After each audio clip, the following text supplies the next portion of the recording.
What Really Happened with your host, Mike Rivero, because World War III is a really bad idea. Here is your host, Michael Rivero. And aloha, America. Welcome to our show today. It's Wednesday, October 19th, 2016, hump day, middle of the weekday. The last debate between Donald Trump and Hillary Clinton is tonight. It is on. And we're all, of course, waiting to see that happen, what they're all going to say and everything. And already Hillary supporters are trying to convince Donald Trump, you shouldn't talk about certain things. Don't talk about this. Don't talk about that. Only talk about the things that Hillary Clinton wants to talk about, or she'll throw things at you like she did with Matt Lauer. And, of course, Trump isn't going to go along with any of that. Now, one of the big bones of contention right now is the fact that Trump brought up all the vote rigging that we've been seeing in this election during the primaries and during the early voting. And it's really absurd. It's put the Democrats, it's put Hillary in a very difficult place, because election fraud only works if the people don't know the election's been stolen. And stealing an election is only a success if the people are still convinced that whoever stole the election won it honestly. That's pretty much evaporated at this point. And if Hillary steals the White House, everybody's going to know that's what she did. And that is going to be a big, big problem. Because nobody's going to obey a government that stole the office. It's illegitimate. It's illegal. You know, the contract is we get to pick our leaders, and then we allow those leaders to manage our country. But if we're not picking our own leaders, the deal is off. The contract is broken. We owe them absolutely nothing. No obedience, certainly not the lives of our children in their wars. Now, interestingly enough, they're out there in full force trying to reassure us all that American elections are honest and they're completely above all suspicion. And, of course, as you know, yesterday, Barack Obama was out there to Trump saying, stop whining, it's not possible to rig the election. Only 24 hours after he'd said that Putin was rigging the election. And I went on out to all of the corporate media that were carrying Obama's statement about it not possible to rig the election to post his comment about, hey, you've been saying Russia was going to do it all along. All the comment sections are closed on that. They apparently realized what a huge goof that was.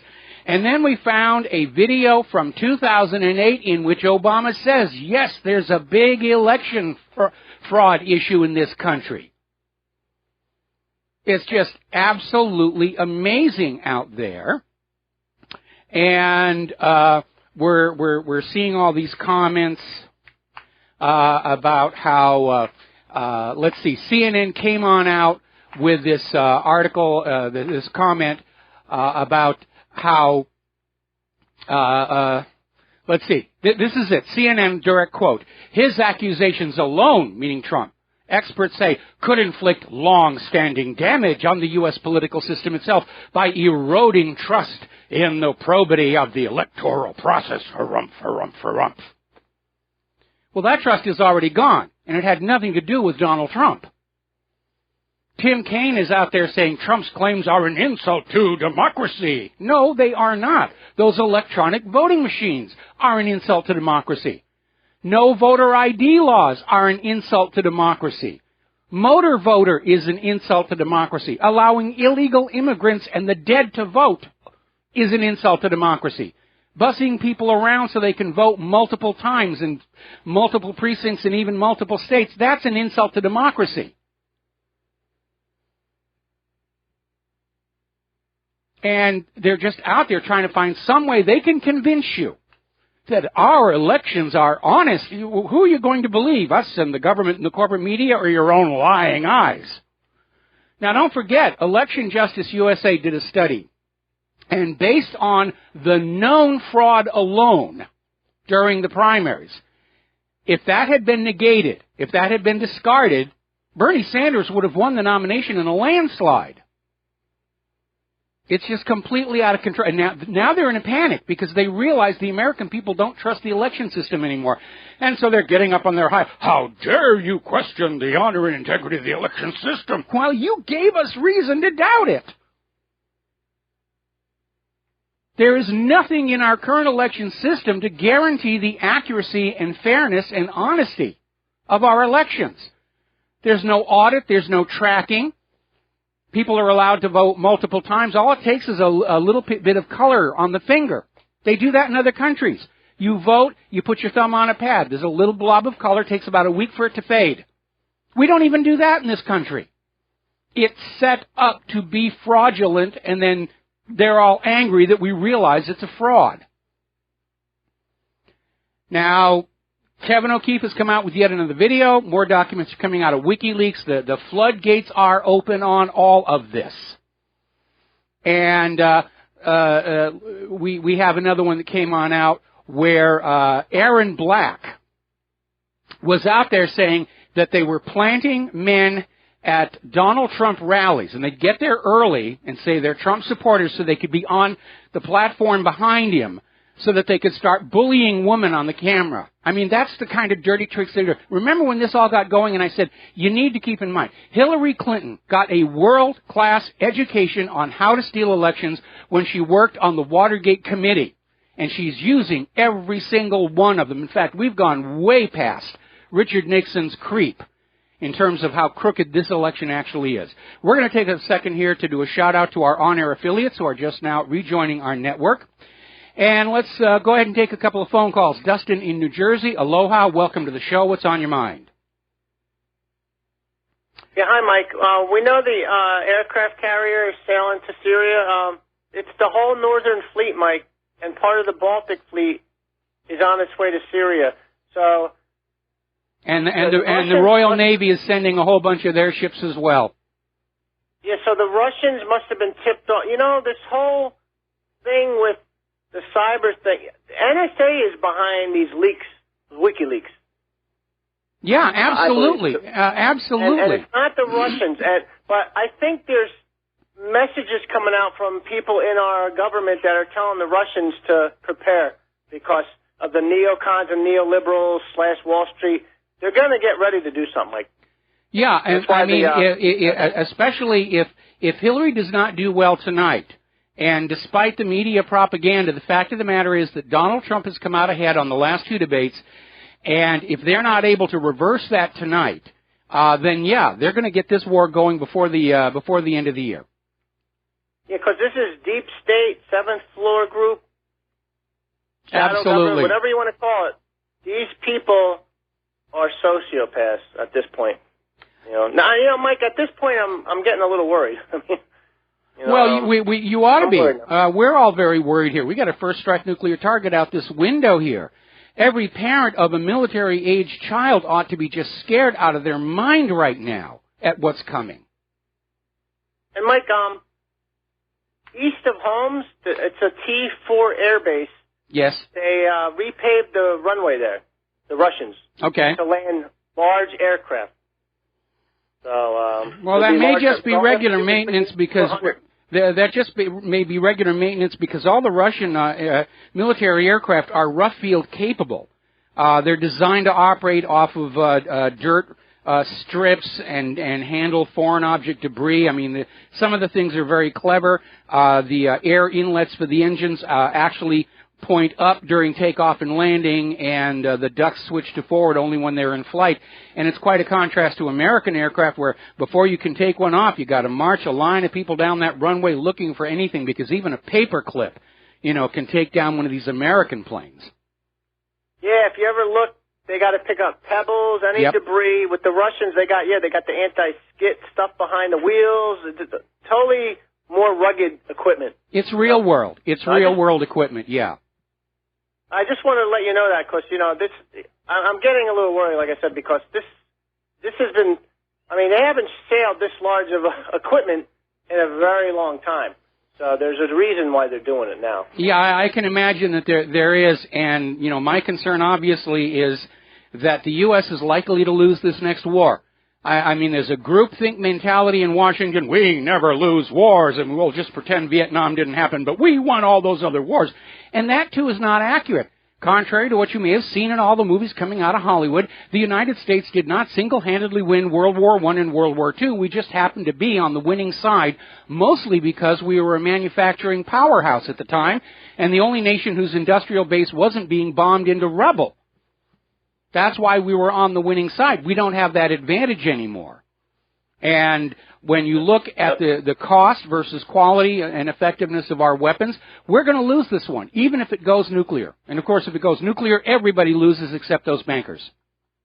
Well, remember, world's fastest torpedo, which now we're working on, and they're probably on 2 times faster, world's fastest anti-ship missile. So we're going to lose a lot, you know.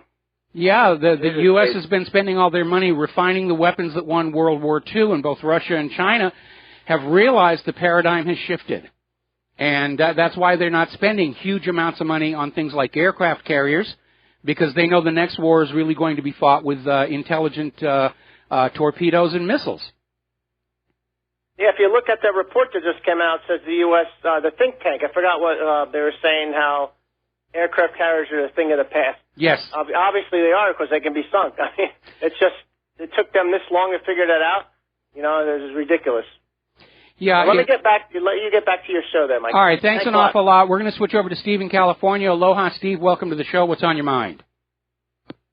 Hello, Steve, are you there? Okay, I guess we lost Steve. Let's go to Bob in Las Vegas. Here. Yeah, Steve, you there? Okay. I'm here. Okay, what's on your mind?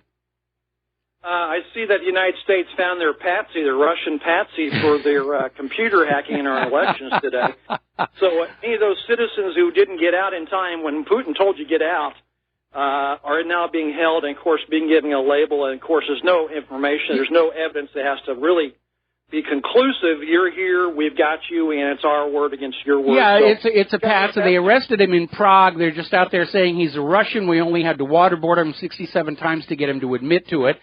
And, you know, again, they're trying to prop up something that we already know is a lie. WikiLeaks said that the email leaks came from an insider. William Binney is saying it came from an insider. We know that the NSA hacking tool was leaked by another Booz Allen Hamilton employee. And yet the narrative that you're supposed to believe is this is all the evil Russians because we have to have war with Russia. And my attitude is, if you want to have a war with Russia, go have your war, but leave the rest of us home, okay? Because we're big boys now, big boys and big girls. We can decide for ourselves who our enemies are, and it isn't Russia. Yeah.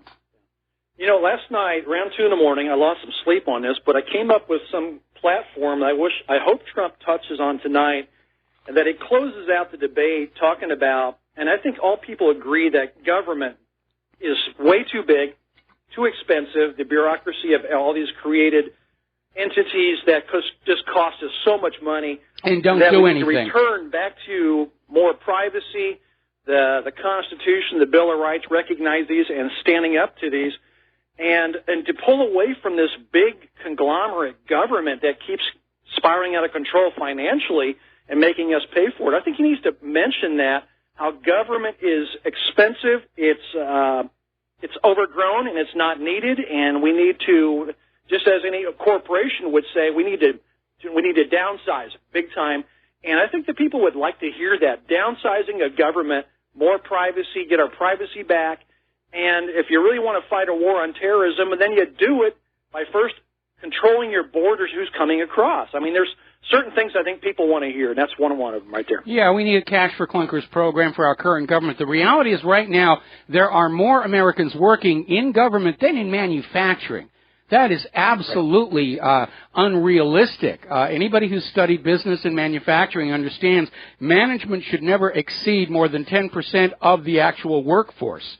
Anything more than that, you're top-heavy, you're bloated, you cannot possibly succeed. But there we are. In the United States of America, more people are working for some part of the government somewhere, stealing undies out of luggage or whatever the heck it is, than are actually working in manufacturing, making products with which to power the economy.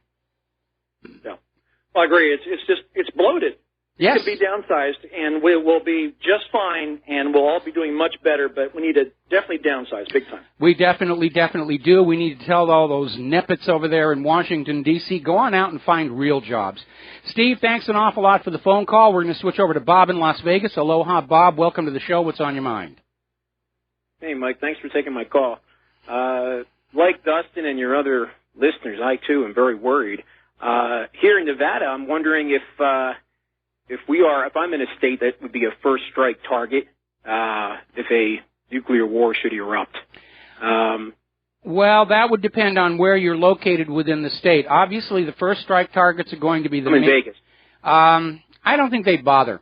The first strike targets are going to be those of strategic military value, which in the case of here in Hawaii is going to be Pearl Harbor, because all the communications for the entire Pacific Fleet go through Pearl Harbor.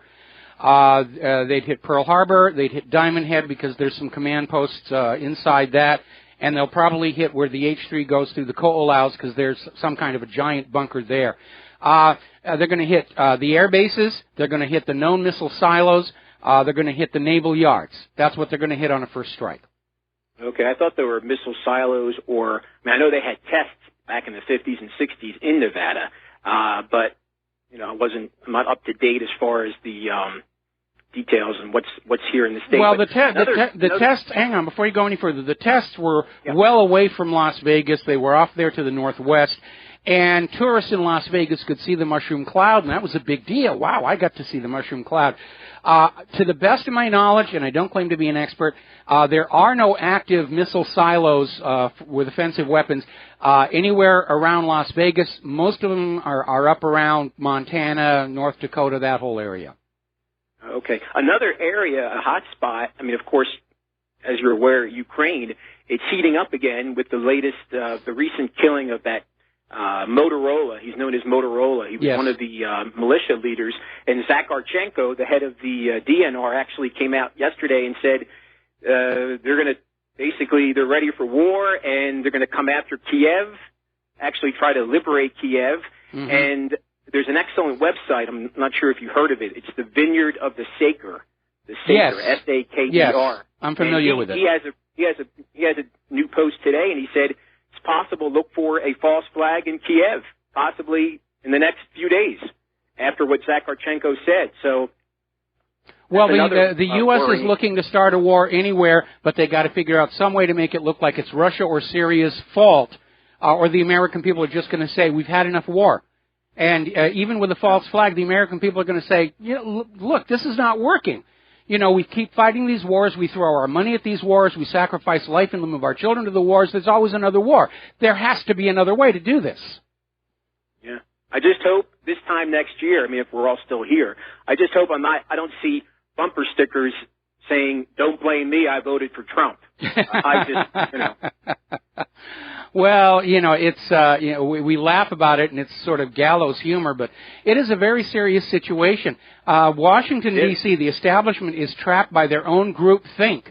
There's nobody in there who's willing to step back and say, we are really risking all-out nuclear war if we go onto this thing. Somebody actually wrote in and said the parallels between Hillary Clinton and the politician who becomes president in the movie The Dead Zone, based on the Stephen King novel, Chris Walken signs in it. Martin Sheen's character. Yeah, Martin Sheen's character. The parallels are just frightening. It is. She is downright scary, and it just, I don't know, I talk to a lot of people here in Vegas, and, residents as well as tourists, but I don't know, there just isn't the concern that I share and you and the other listeners. Well, Las Vegas is kind of a fairyland. People living and working there don't feel like they're part of the rest of the world. And I know because many years ago when I was a professional magician, I used to work Vegas all the time. And it really had this kind of fairy tale, we're not connected to the rest of the world kind of a mindset, which is unfortunate because you may not want to think about politics, but politics is, trust me, thinking about you. Absolutely. There's a lot of indifference, but thank you anyway, Mike. Thanks. All right, thanks an awful lot. We're going to switch to Brian in Vancouver. Aloha, Brian. Actually, Brian, I'm going to have to put you on hold until after we come back from this next commercial. So thank you for being patient, but we're about ready to take a commercial break, and we'll talk to Brian in Vancouver after these words from our sponsors. Aloha, America. Welcome back to the show. We're going to go to Brian in Vancouver. Brian, what's on your mind today? Hi, Mike. Great show. Years in Corporate Report, the best. Thank you. Yeah, I just want to say about the Veritas project. I think we need to push that really, really hard. Well, I certainly have been on my website, and I'm putting it all over Facebook, and the other one that I'm plugged in, LinkedIn.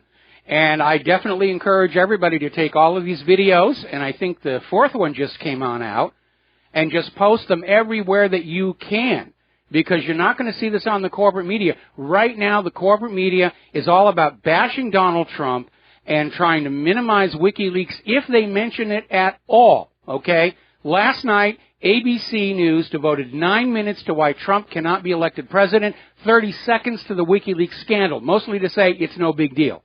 NBC News, 9 minutes bashing Donald Trump, didn't even mention WikiLeaks. CBS bashed Donald Trump for 5 minutes and mentioned WikiLeaks for only 26 seconds. I mean, that's how biased the corporate media is. And I'll give you another example. One of the things that's come out of the WikiLeaks is how much in bed even online media is with Hillary Clinton. The Politico chief White House political correspondent and senior staff writer Glenn Thrush ran his latest article by Hillary Clinton campaign chairman John Podesta to make sure nothing offended any of the Clinton people. So Politico is out there basically admitting their chief White House correspondent is a hack for the Hillary Clinton campaign. Yeah, it's terrible. It's actually propaganda. It's a propaganda machine, really. Of course it is. Of course it is. You know, that's what that's why people are coming over to the independent media. That's why Obama is now saying we've got to shut the independent media down. Don't you idiots realize that we can't run this country unless we can lie to you with impunity? Show me where in the Constitution it says the government runs this country by lying to the people. Show me in the Constitution and I'll shut the heck up. Yeah, but you know, if the FBI was pressured to do something about this, like protests outside their office or whatever it takes to do something, like this Veritas project, it's right there. The FBI has to do something about that, don't they? No, they don't. Not if the whole system is corrupt from top to bottom. Nothing will be done. I saw another article that came out earlier today saying, with all this stuff, what does it take to get Hillary Clinton charged? And the answer is, it's never going to happen. Because what lies at the heart of the Clinton and Bush duopoly is the fact that the biggest drug smuggler in the country is the country. And it goes all the way back to that CIA gun and drug running operation into Nicaragua, out of Arkansas under then Governor Bill Clinton. And that drug money corruption has taken hold of our government. And things are as bad here today as they're even worse than they were during Prohibition, when the rum runners bought their way to the top levels of the U.S. government. That's where we are right now. And nobody wants to touch the drug problem. No, excuse me. Nobody wants to go to the email server, because if I'm right, and Hillary was literally selling U.S. secrets to foreign powers, using her email server to deliver the goods and her foundation to collect the money, that's a scandal that could bring the entire government down. And everybody out there is thinking about their paychecks full of taxpayer dollars, and they don't want to have to live without those, don't want to have to go out and look for work, the economy being the way it is. And the entire system is corrupted from top to bottom, and the answer is no. They're not going to be prosecuted. They're not going to be arrested. We saw it. FBI Director Comey came on out, went down the list of felony violations of Title 18, and then said, we're not going to charge her. Just get used to it. Yeah. I wonder if there's a few layers to this onion, and these people are on one layer, but on above them. Because I've had this saying that I've done, this little prediction, since 2010, and I've told hundreds of people this. Yes. And I'll say it.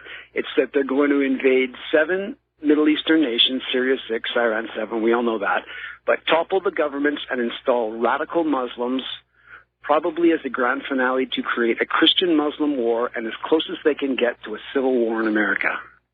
That's what I see happening. I disagree. I disagree. I don't think they want a civil war here in America. They do want to regime change all those Middle Eastern countries, in fact, any countries that have any kind of resources that can be traded internationally for dollars, they want control of that. And they don't care if the leader's Muslim, Christian, Jewish, atheist, whatever, as long as they use the U.S. dollar for their economy. We got to take a break for commercials. Thank you for the phone call, and we'll be right back. And aloha, America. Welcome back to the show here. And before we go back to the phones, a little bit of news I'm going to slip in here. WikiLeaks has dumped additional Podesta emails. out onto the net. Apparently one of the insurance files, or the insurance directories, a huge massive data, has been released. People are still very concerned what's happened to Julian Assange. Ecuador isn't saying anything. The U.S. is now denying they put any pressure on Ecuador to cut the internet connection, so nobody knows what's going on except that everybody is lying about this. But apparently this new Podesta email indicates that the number of deleted emails from Hillary's private email server was much higher than previously thought, possibly as many as 55,000 missing emails. So that's out there. WikiLeaks is also confirming something we talked about in the past on how the Hammond Ranch, the Bundy Ranch, Malheur Minerals were literally leased by Hillary Clinton to Russia for the Uranium One project. And then she sent in the BLM to kick those people off their land in order to get that land leased to Russia, and Russia in exchange poured huge amounts of money into the Clinton Foundation. Now, WikiLeaks has become a big, big headache for everybody. Marco Rubio is out there saying, I'm not going to talk about WikiLeaks. You shouldn't talk about WikiLeaks. And Donald Trump shouldn't bring it up in the debates. That would be a terrible thing for Donald Trump to do, to mention WikiLeaks in the debate tonight. I mean, that's how scared they are. They're just out of their minds, afraid of this stuff. Congressman Collins was being interviewed on CNN. And the instant he starts to talk about WikiLeaks, the feed is cut. Got the video right on the front page of WhatReallyHappened.com. He says, well, about WikiLeaks, and all of a sudden you get bars and tone. And they spend the rest of the interview with a Hillary supporter going, oh, yes, Hillary's great and Donald Trump is bad. I mean, it's just right out there. Let's see. Finally, of course, over at Reddit, they have determined that the Hillary campaign was behind the attempt to frame Julian Assange as a pedophile and a Russian spy. And as I mentioned before, now they have their Russian hacker. Ooh, we've got somebody we can say, see, it was Russia all along. And they arrested this guy in Prague, which, last time I looked, isn't actually in Russia. And they arrested this guy on October 5th. They're only announcing it today so Hillary can take it into the debate tonight. All right, let's go back to the phones here. Jim in Texas, aloha, welcome to the show. What's on your mind? Hey, Mike. Hope you're having a good day. So far. I wanted to talk about the military-industrial complex and why haven't any of them been talking about it really much? Because the way I look at the U.S. is that we're in between a rock and a hard place up against an immovable object with an unstoppable force coming at us, which, you know, between a rock and a hard place is China and Russia. The immovable object is our future and better life, and the unstoppable force is war. Well, I think the force is stoppable if common sense would actually break out, and again, my concern is the military-industrial complex in the United States is not about the military. It's all about money. And Harry Truman was actually dealing with this before the U.S. got into World War II, that all of these companies were just, you know, making shoddy equipment and charging huge amounts of money for it. You know, it's once you say it's weapons, you know, people disconnect their common sense. I mean, George Bernard Shaw in Man and Superman put it very succinctly. There's nothing in man's industry but his greed and his sloth. His heart is in his weapons. And when you're making your weapons, you want to spend as much as you can and make them look glorious and wonderful. And very often they're not very good. And Truman had to deal with that going into World War II. And we certainly have that problem now going into World War III. And Eisenhower tried to warn us about it. What the American military-industrial complex is producing today is hideously expensive, very profitable, and not really very good at all, to the point where they're already saying that the Gerald R. Ford may never be suitable for combat. The F-35, they're now starting to think that may never actually be able to be a frontline combat aircraft. But it looks really good sitting on the runway and in the aviation museums, and that makes it all okay. Meanwhile, of course, over in China and Russia and pretty much every other country on Earth, the goal of their weapons program is to make cost-effective weapons. And, you know, even if you have a high kill ratio by U.S. planes, say 4-to-1, 5-to-1, if the enemy is manufacturing 10 aircraft for every one you produce, you're still going to lose. But but even though you think that we're going to lose, and we probably will, I mean, they're still going to go with it because these guys are killers. You know, they don't care. I mean, look at during George W. Bush's term. They're not killers. They're not killers. Okay, war is just a cost of doing business, of dragging the world back underneath. Hang on, let me finish this. You're proceeding with a false assumption that the goal of the wars is to cause death and mayhem. It isn't. The goal of World War III is to drag the world back under the hegemonic domination of the U.S. dollar. The dead bodies are just collateral damage and a cost of doing business. What about if it ain't to drag the world back to the U.S. dollar per se? What about if it's just to drag the world into another more centralized control? Just like World War I and World War II. Because World War I, its death toll was mostly in men, the military men. Yes. You know, the thinkers, you know, the people who did. And then World War II was the civilians. And now you got World War III.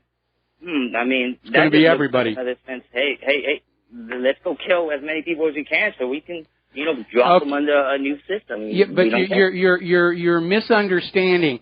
Okay, the killing is not the objective. The killing is a side effect. Okay, economic domination of the world is the objective. And you need to read my article, All Wars Are Bankers' Wars. It's in the permanent menu at the top of the website, and you need to really take a look at that. Thank you very much. Hang on. Thank you very much. No, Jim, thank you. I've made my point. You've made your point. We have other callers waiting. And I'm going to go over to, I think it's Gaither in Oklahoma. Aloha. Welcome to the show. What's on your mind? Hello. Hey, Mike? Yes. Hello? You're on the air. I was just going to tell you that more than likely we keep forgetting it. Like my grandfather told me, this happens in cycles. Mm-hmm. And it's always happened in cycles, and it's happened since in the early 1800s. And what he basically told me that every 55 to 60 years we have these cycles, and we keep forgetting that. We lose a generation. We don't believe in the last generation, but this is true. And all we have to do is look at history, which they don't want us to know, and look at history, and it'll tell us exactly what they're going to do. The Republicans did the exact same thing 65 years ago. Mm-hmm. Exactly. And what we're doing is we're ignoring the history. Right? If we would study our history, we would know what is going to happen. You're absolutely right there. You're absolutely correct. The problem is the way our schools teach history is designed to keep you from seeing these patterns. History is taught as these isolated individual pieces. Name, place, date, name, place, date, name, place, date. In 1492, Columbus sailed the ocean blue, and you don't see the cause and effect that leads from one historical event to the next, and that is intentional because they don't want you to see the cause and effect that is shaping our current world. All right, but right now, as an aware citizen, I hate the word citizen. In fact, I appall the word citizen. But as us aware public, we need to start just an education of our children. We need to let them know that this happens, and it doesn't matter how it happens, but it happens. And instead of saying, "Oh, it happens because of this or that," we need to get be real. Be real. See, right now we are over prognosticating everything. We are analyzing. We're too smart.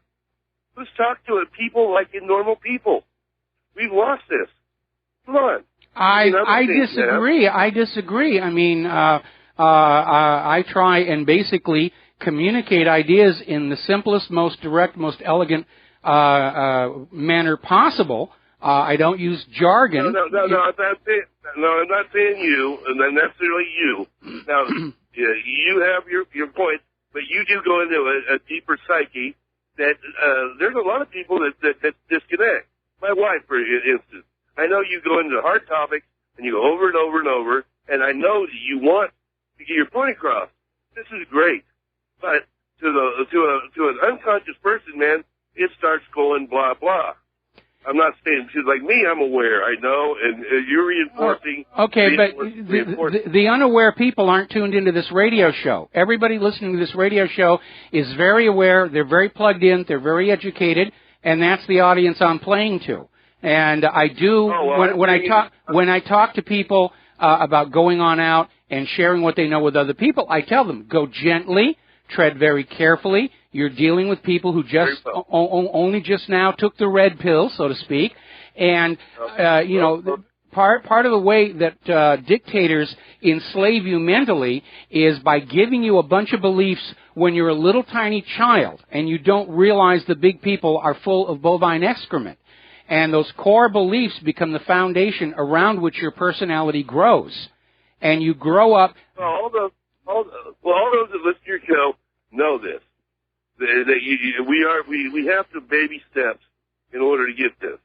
We know this because, we do listen to you and we believe in you.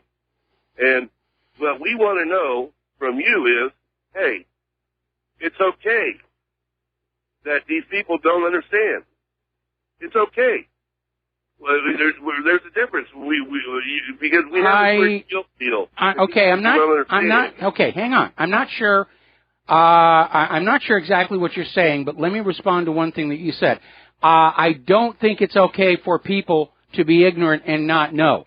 Thomas Jefferson said it's the highest duty of every American citizen to keep themselves fully informed so that they can make good choices. Now, obviously, given our current corporate media, if you're going to be fully informed, please let me finish. If you're going to be fully informed, you must take responsibility for that yourself. Okay? And so people who sit and watch TV and think they know what's going on in the world, frankly, I don't have any sympathy for them.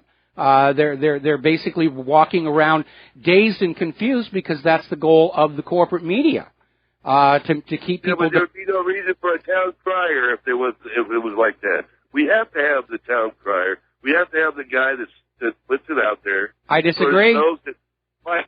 I disagree. I mean, if everybody was out there constantly doing their own study and research about what's going on, we wouldn't need a corporate media. We wouldn't need an independent media.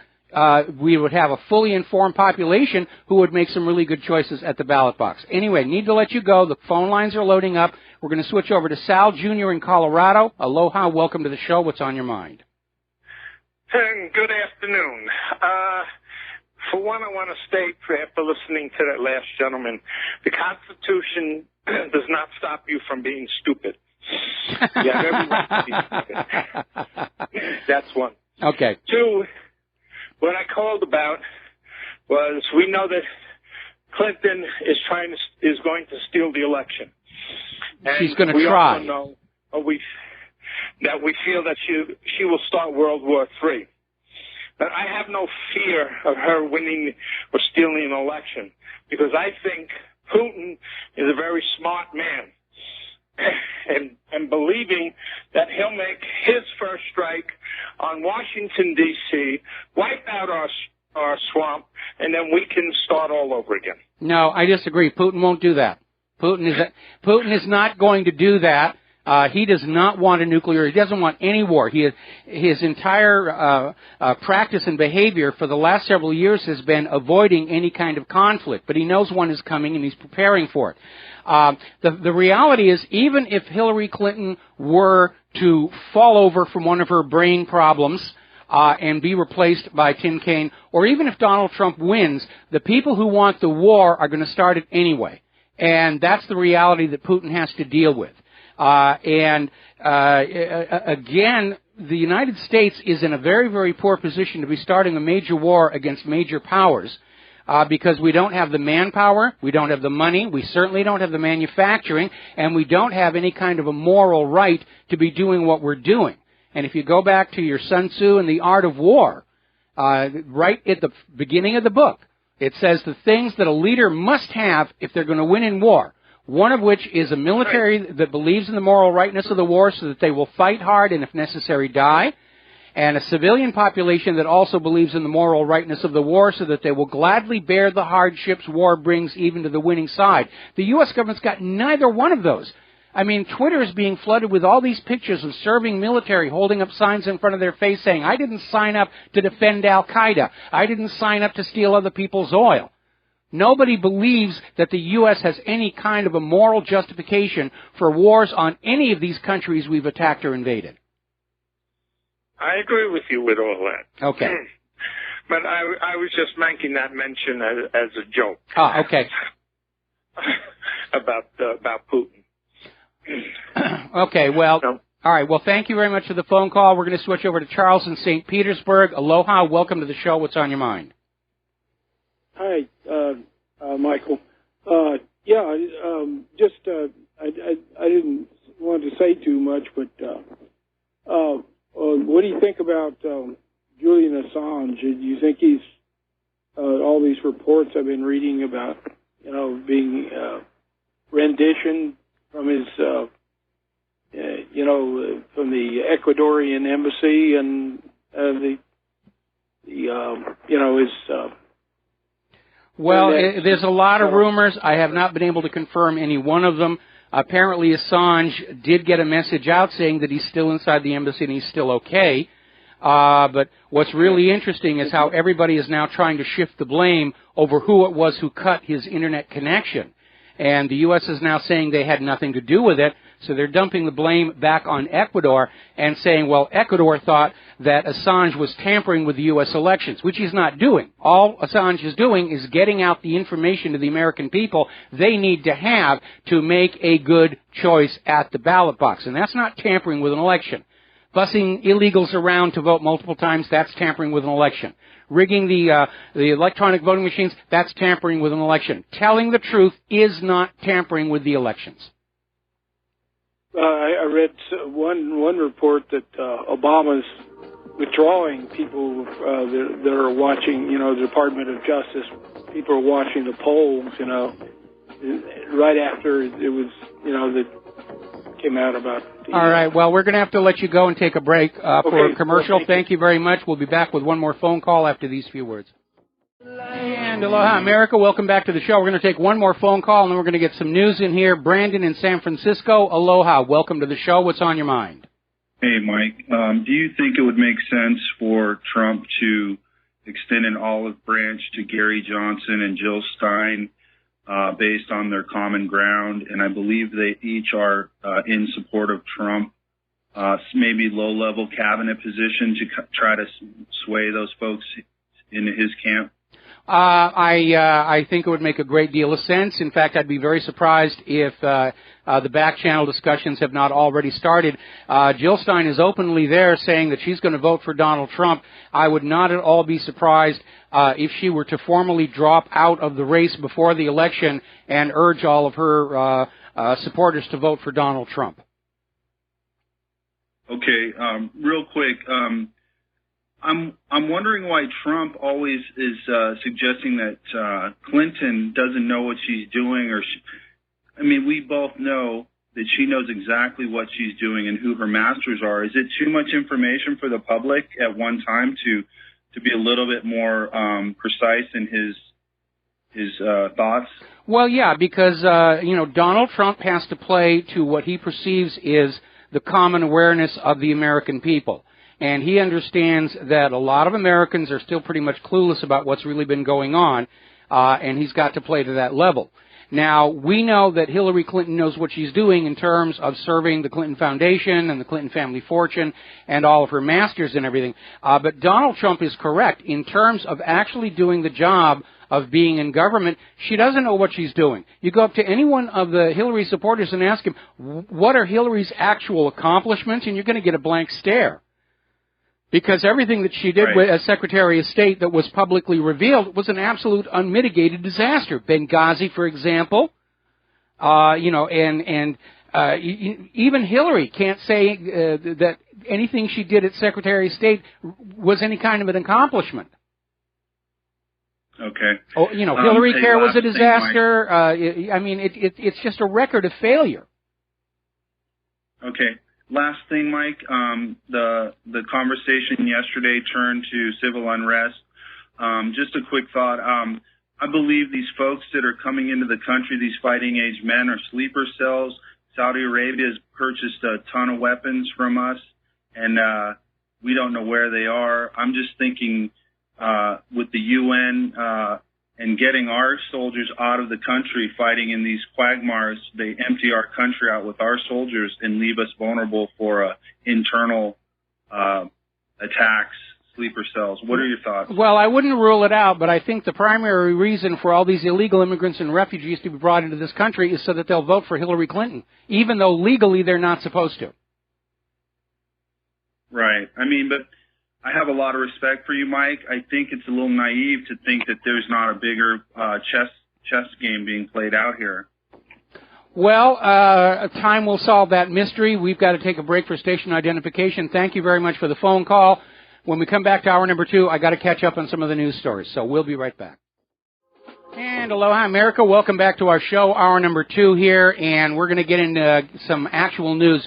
Now, believe it or not, there was a court case resulting in something called the consent decree, which amazingly enough says the Republican Party may not investigate Democratic election fraud without the permission of the Democrats. And I'm sure they're going to be forthcoming and saying, sure, come on in and take a look. There's nothing to find you. And if you believe that one, I have some of Saddam's nuclear weapons to sell you. But private citizens and organizations, entities not formally connected to the political parties can investigate vote fraud, and they're starting to do it. The Indiana Secretary of State has just discovered thousands of voter registrations have been altered. Birth dates and names have been changed. Now, what that means is if you are showing up to vote for Donald Trump and you say, I am John Smith and I was born in 1952, and they look on the registration record and they say, we don't have one. You're not registered to vote. And so the Indiana Secretary of State is saying this is clearly massive election fraud. They've turned it over to the state police who are conducting an investigation. Every single state needs to be doing this right now. Now, more information is coming out from the FBI document dump. Now, Comey released these files to bolster his decision not to prosecute Hillary Clinton for Title 18 felony violations. But there's a lot of stuff in there that Comey probably is going to wish he hadn't been quite so cavalier with. And there's been a lot of redactions. Some of those pages are so black, there's like maybe 3 words showing through. But apparently, all of the Freedom of Information Act requests sent to the State Department related to Benghazi were handled, and I quote, outside the normal chain by the State Department. In other words, these Freedom of Information Act requests would come in, oh, it's Benghazi, it has to go over here, and let them deal with it. And apparently the cover-up of Benghazi was taking place at the highest levels of the government.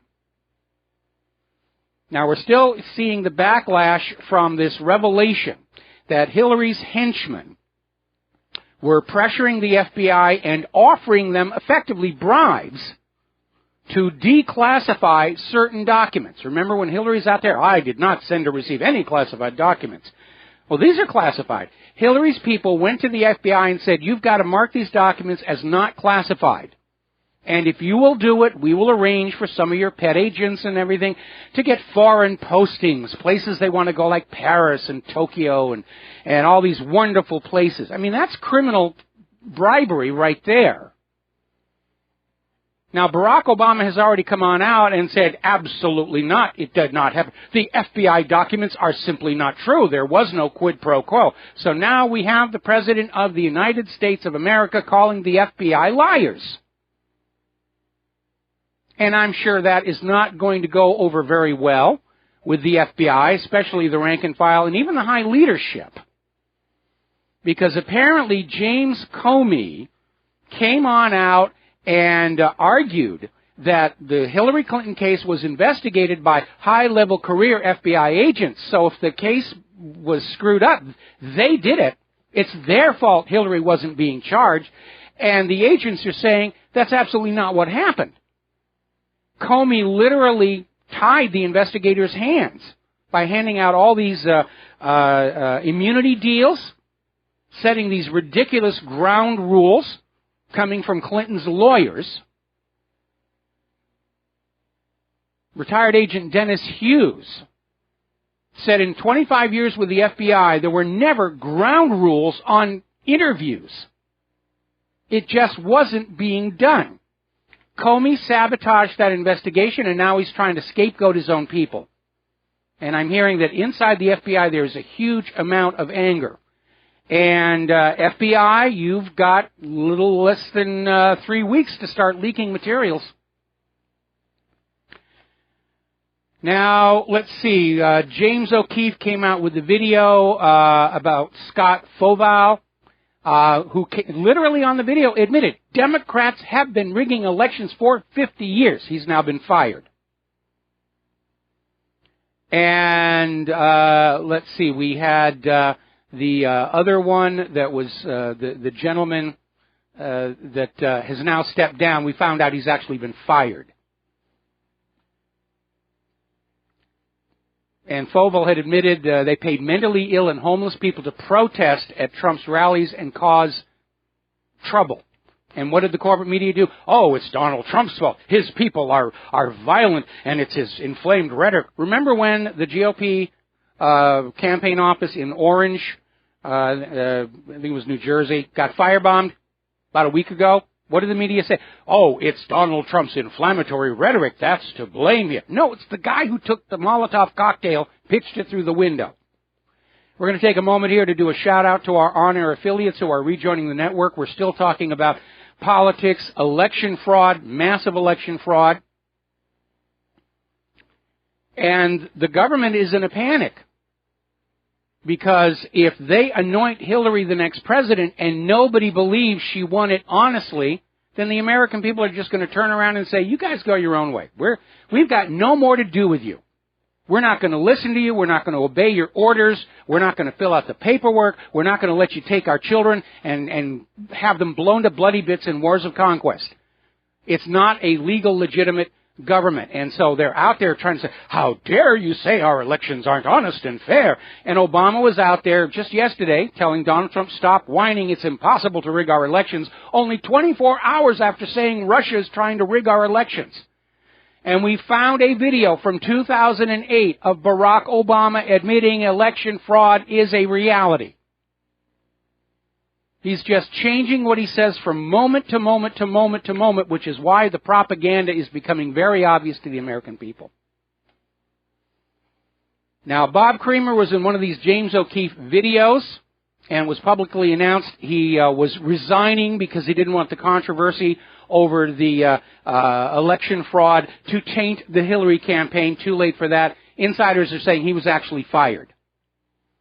Now, before he got fired, and they're trying to distance themselves and say none of this stuff was going on, White House security records show that Robert Creamer visited the White House over 200 times during the Obama administration. I don't think he was on the tour. Do you? And you want to talk about the kind of people who are supporting Hillary Clinton. Hillary Clinton has turned the Democratic Party into the party of the petty thieves, the thugs, the vote stealers, the computer hackers. The lowest of lowlifes in our society are all flocking to Hillary Clinton. So Hillary has a campaign bus in Atlanta, Georgia, and apparently the onboard restroom was full, and they just dumped it onto the street. There's photos of it. The Hillary campaign bus is simply emptying its restroom holding tank right onto the streets of Atlanta, Georgia. They got caught on it and said, oh, well, we didn't know we weren't supposed to do that. I mean, that's absurd. Now, by interesting coincidence, in Atlanta, on the same day that they were dumping their poo all over the city, there was a massive early voter turnout. And according to Project Veritas, these early voter turnouts, they're taking people and busing them from precinct to precinct to precinct, even across state borders, to allow them to vote multiple times. They're not even trying to hide what's going on. Now, because of James O'Keefe videos, an election integrity group has now filed a formal complaint with the Federal Election Commission, charging election fraud by the Democrats and Hillary Clinton. There are still something like 12 lawsuits from the primaries, all of which have been conveniently put off until after the election is over. Because remember, they established a precedent out in San Diego. Once it's officially certified, we don't care if you prove it was fraudulent. That's just the way it's going to be. Correction, it was not New Jersey. It was Orange, North Carolina that got firebombed. Thank you for the correction here. There's just so much corruption to keep track of. We're going to go ahead and grab some phone calls. Matt in Colorado, aloha. Welcome to the show. What's on your mind? Yeah, hey, Michael. Hello, are you there? Yes, I am. And, you know, the reason for my call is directly in line with the topic that you've just previously been discussing. Yes. If we're concerned with voter fraud, rigged elections, and massive corruption, at what point, and I'm never advocating violence, at what point do high commanders in the military basically do an internal coup and then just we hit the reset button so that we can take our country back? Because we're not going to do it on the voting booth. That's just not going to happen. So how do we actually affect positive change without violence and creating World War III? Okay, well, I don't know what the military is planning on doing, but I certainly agree. I would like to avoid a civil war or a revolution in this country, but history is full of leaders who made the mistake of thinking their people would tolerate just one more abuse. Charles I felt that way about the English people just before they cut his head off. Louis XVI felt that way about the French people just before they cut his head off. Mussolini felt that way about the Italians just before they machine-gunned him to death. Ceausescu felt the same way about the Romanians just before they machine-gunned him to death. There is a breaking point for everybody, and I'm hearing a lot of Americans are already there. Now, that being said, what is going on in the United States right now, the reason they're so afraid of WikiLeaks, the reason they're just in a lather over the fact that our elections are crooked and the American people know that. What brought the Soviet Union down was the Soviet citizens coming to understand what a fraud the entire government was. And that was brought about through a network of fax machines called the samizdat, nowhere near as powerful and capable as the Internet. And at the point where the Soviet citizens realized their government was just lying to them all the time, they stopped listening. They stopped obeying. They stopped going along. They stopped cooperating. And the Soviet government fell. And I think the same thing is about to happen here. And that would obviously be the best case because it's going to be in the least amount of bloodshed. And I honestly think that's our best way forward. To just say to the government, look, you're not legal, you're not legitimate, you're lying to us, you're rigging the elections, we don't have a democracy in this country, and we're just not going to pay attention to you guys anymore. Go wreck somebody else's life for a change. They control the weapons, and we can't, if we have Second Amendment, that doesn't really affect You weren't anything. listening to me. You weren't listening to me. I was. I heard No, with Second Amendment and weapons Second Amendment and weapons doesn't come into it if that central government collapses from its own rot and corruption and bad economic policies. Weapons will never come into play. That's my best ambition right there. Well, then, so all the guys that they work for, they just put down their guns and just walk out? Well, if the paychecks stop, sure. Their hit squads, everybody that the Clintons work for. If they don't have the money to pay them, if they don't have the money to pay them, no, they're going to say, we're out of here. Look at how many of those paid mercenaries over in Syria have just started bailing and saying, this isn't worth the paycheck here. These people who work for the Clintons are not committed ideologically to Hillary Clinton. They're there because she's got billions and billions of laundered, untraceable dollars with which to pay them. In fact, there's a story that just came out from Anonymous that one of the Hillary super PACs is literally paying NBC and the Wall Street Journal to shape their polls to show that she is beating Donald Trump. It's all about the money. The money is driving it. If the money collapses, okay, then everybody's going to quit and go home. Okay? Yeah, so, I mean, as a course of action for the average American citizen, at what point do we organize and just completely disengage from any federal government regulations and just walk away, the U.S. dollar will collapse. We don't need to organize. Everybody's just going to get sick and tired and walk away. Again, study the history of the collapse of the Soviet Union. Thanks a lot for the phone call. I'm going to let you go. The phone lines are full. We're going to go to Al in Canada. Aloha. Welcome to the show. What's on your mind? Al, are you there? Yes.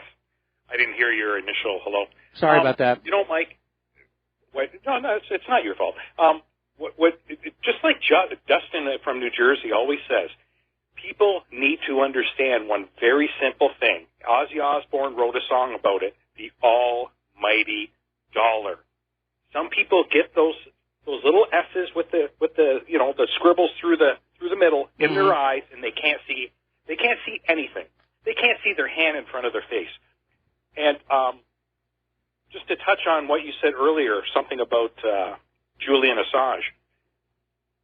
Make no mistake, he and everyone like him, i.e. whistleblowers, are heroes. They are true, honest-to-God patriots, if you believe in that sort of thing. But they point out the rot and the corruption that the taxpayers' dollars pay for. It is every taxpayer's right to know how their hard earnings are spent. Am I right? You're absolutely right. You're absolutely right. And, one of the problems we have here as the corporate media is trying to convince us we shouldn't look at the WikiLeaks documents or any of that stuff. They were obtained illegally, and you should rely on the corporate media to filter them for you. Of course, they're not reporting on them at all, as I mentioned before. The problem is that all of those documents, unless they're classified, those documents are the property of the American people. They're work product. They're work for hire. Our tax dollars paid for those offices and those salaries. Those documents belong to us. And the government does not have a right to withhold them from us unless they're formally classified for military reasons. And so this idea that looking at these documents somehow represents a crime is absolutely ridiculous, and yet that's how desperate they are. Don't look at the WikiLeaks documents. We're going to have a sex scandal for Donald Trump here. Just pay attention to that here. We bribed a lot of women to come in and frame him, just like we hired all those people to commit violence at his rallies and everything. But you don't want to look at WikiLeaks. You don't want to look at the FBI files. You don't want to look at the crime and corruption of this government. It'll harm the reputation of the United States. Well, I think the United States has been doing a pretty good job of harming its reputation. That is exactly right. Fortunately, there are those that don't look upon all of the United States as being this way for obvious, well, it's the government that's the problem. It's the government that's the problem. Ordinary people, the American people are still, by and large, honorable, decent people. Unfortunately, Hillary's campaign has a knack for finding the lowlifes among us who, in exchange for 30 pieces of silver, are willing to betray the founding principles of this nation. And the propaganda has worked. I'm not entirely sure that is true. Well, I know a lot of people, propaganda works on them. I don't know what it is. I have no idea. But, even just to make this quick, because I know you got a lot of other calls, but it worked on me too, Mike. There was a picture of Gordon Downing hugging Prime Minister Justin Trudeau, and as soon as I saw it on the CBC, I almost started crying. And that is the exact response that picture was supposed to portray. And it works sometimes, even on people that know. Well, here in the United States, when you're dealing with people who don't want to look at WikiLeaks and don't want to look at the FBI files, these are people who want to believe that they're good, courageous human beings who would take a stand for justice.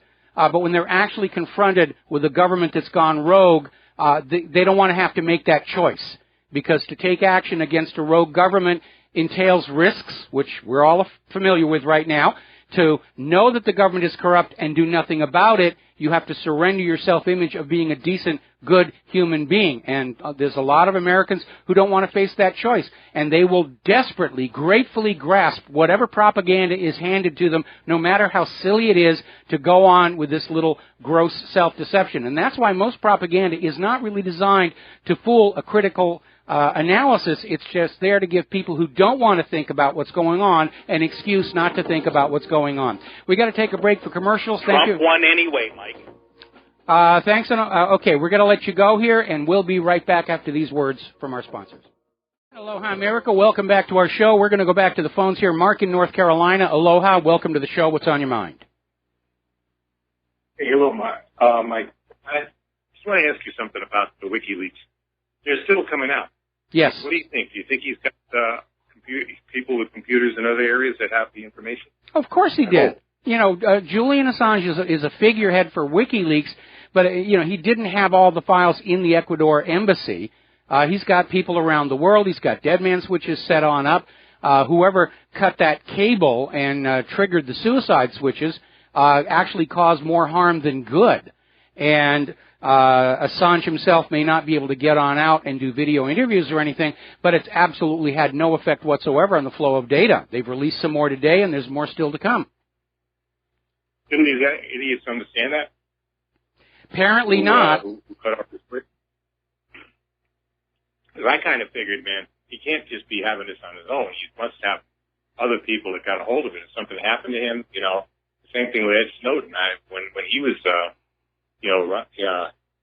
evading the U.S. authorities, I figured somebody else, I think, if I'm not mistaken, what's that guy's name? He lives in South America, too.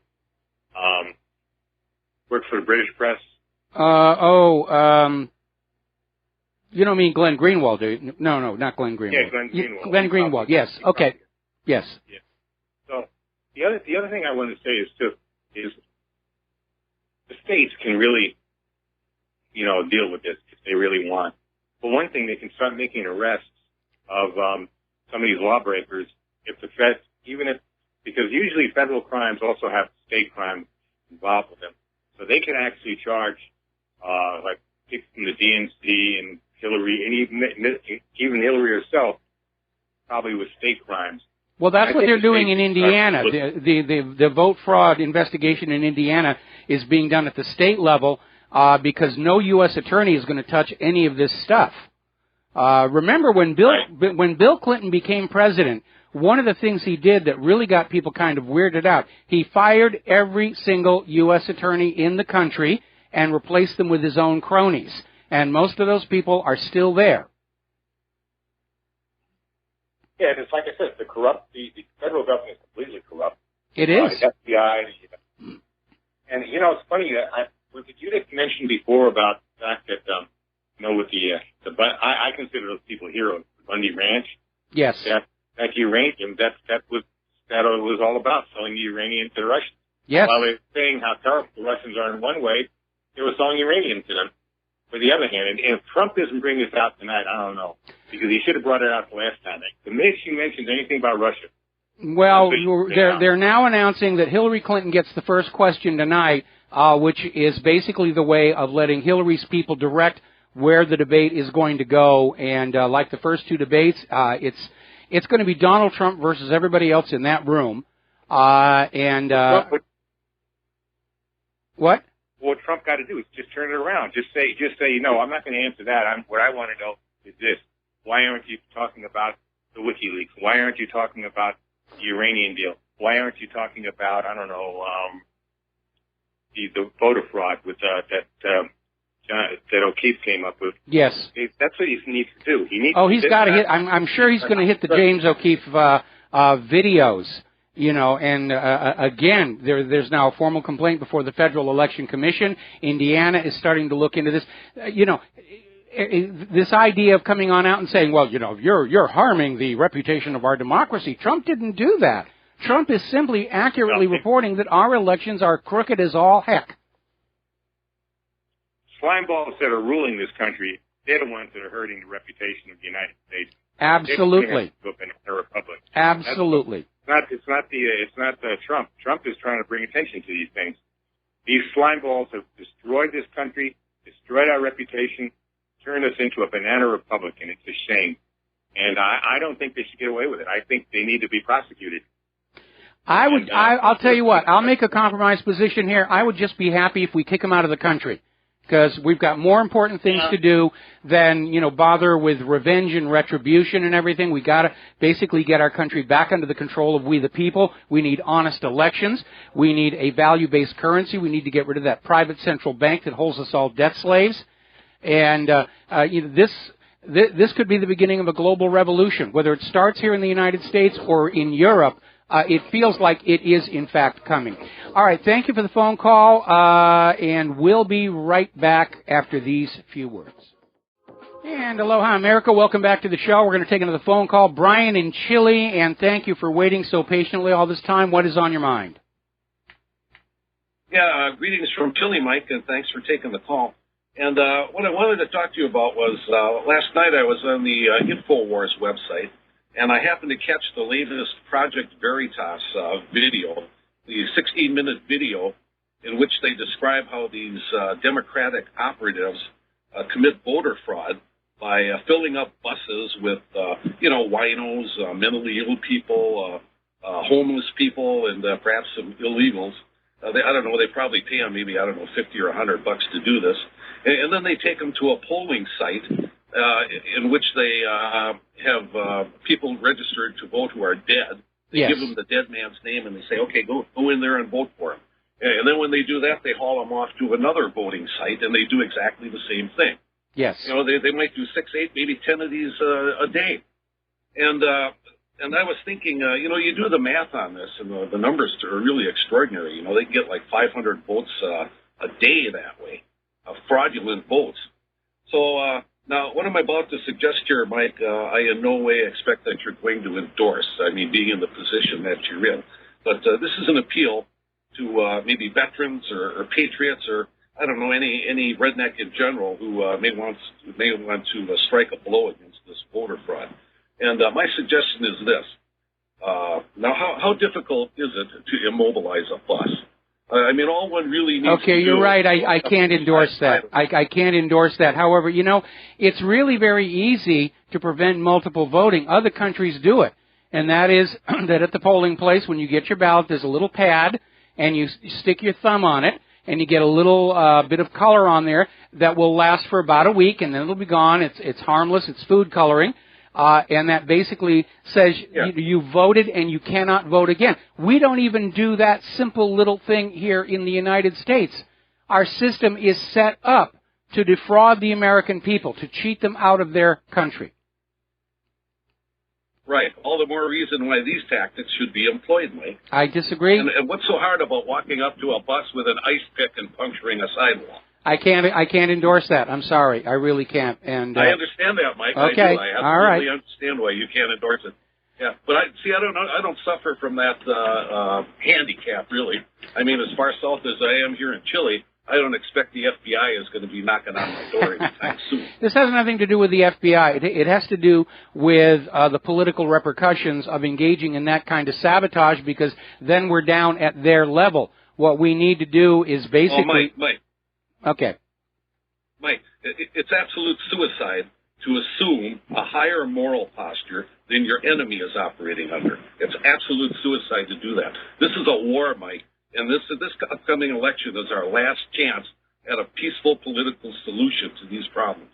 If Hillary Clinton gets in there, it's going to be devastating. It's going to be riots in the streets. It's going to be an absolute mess.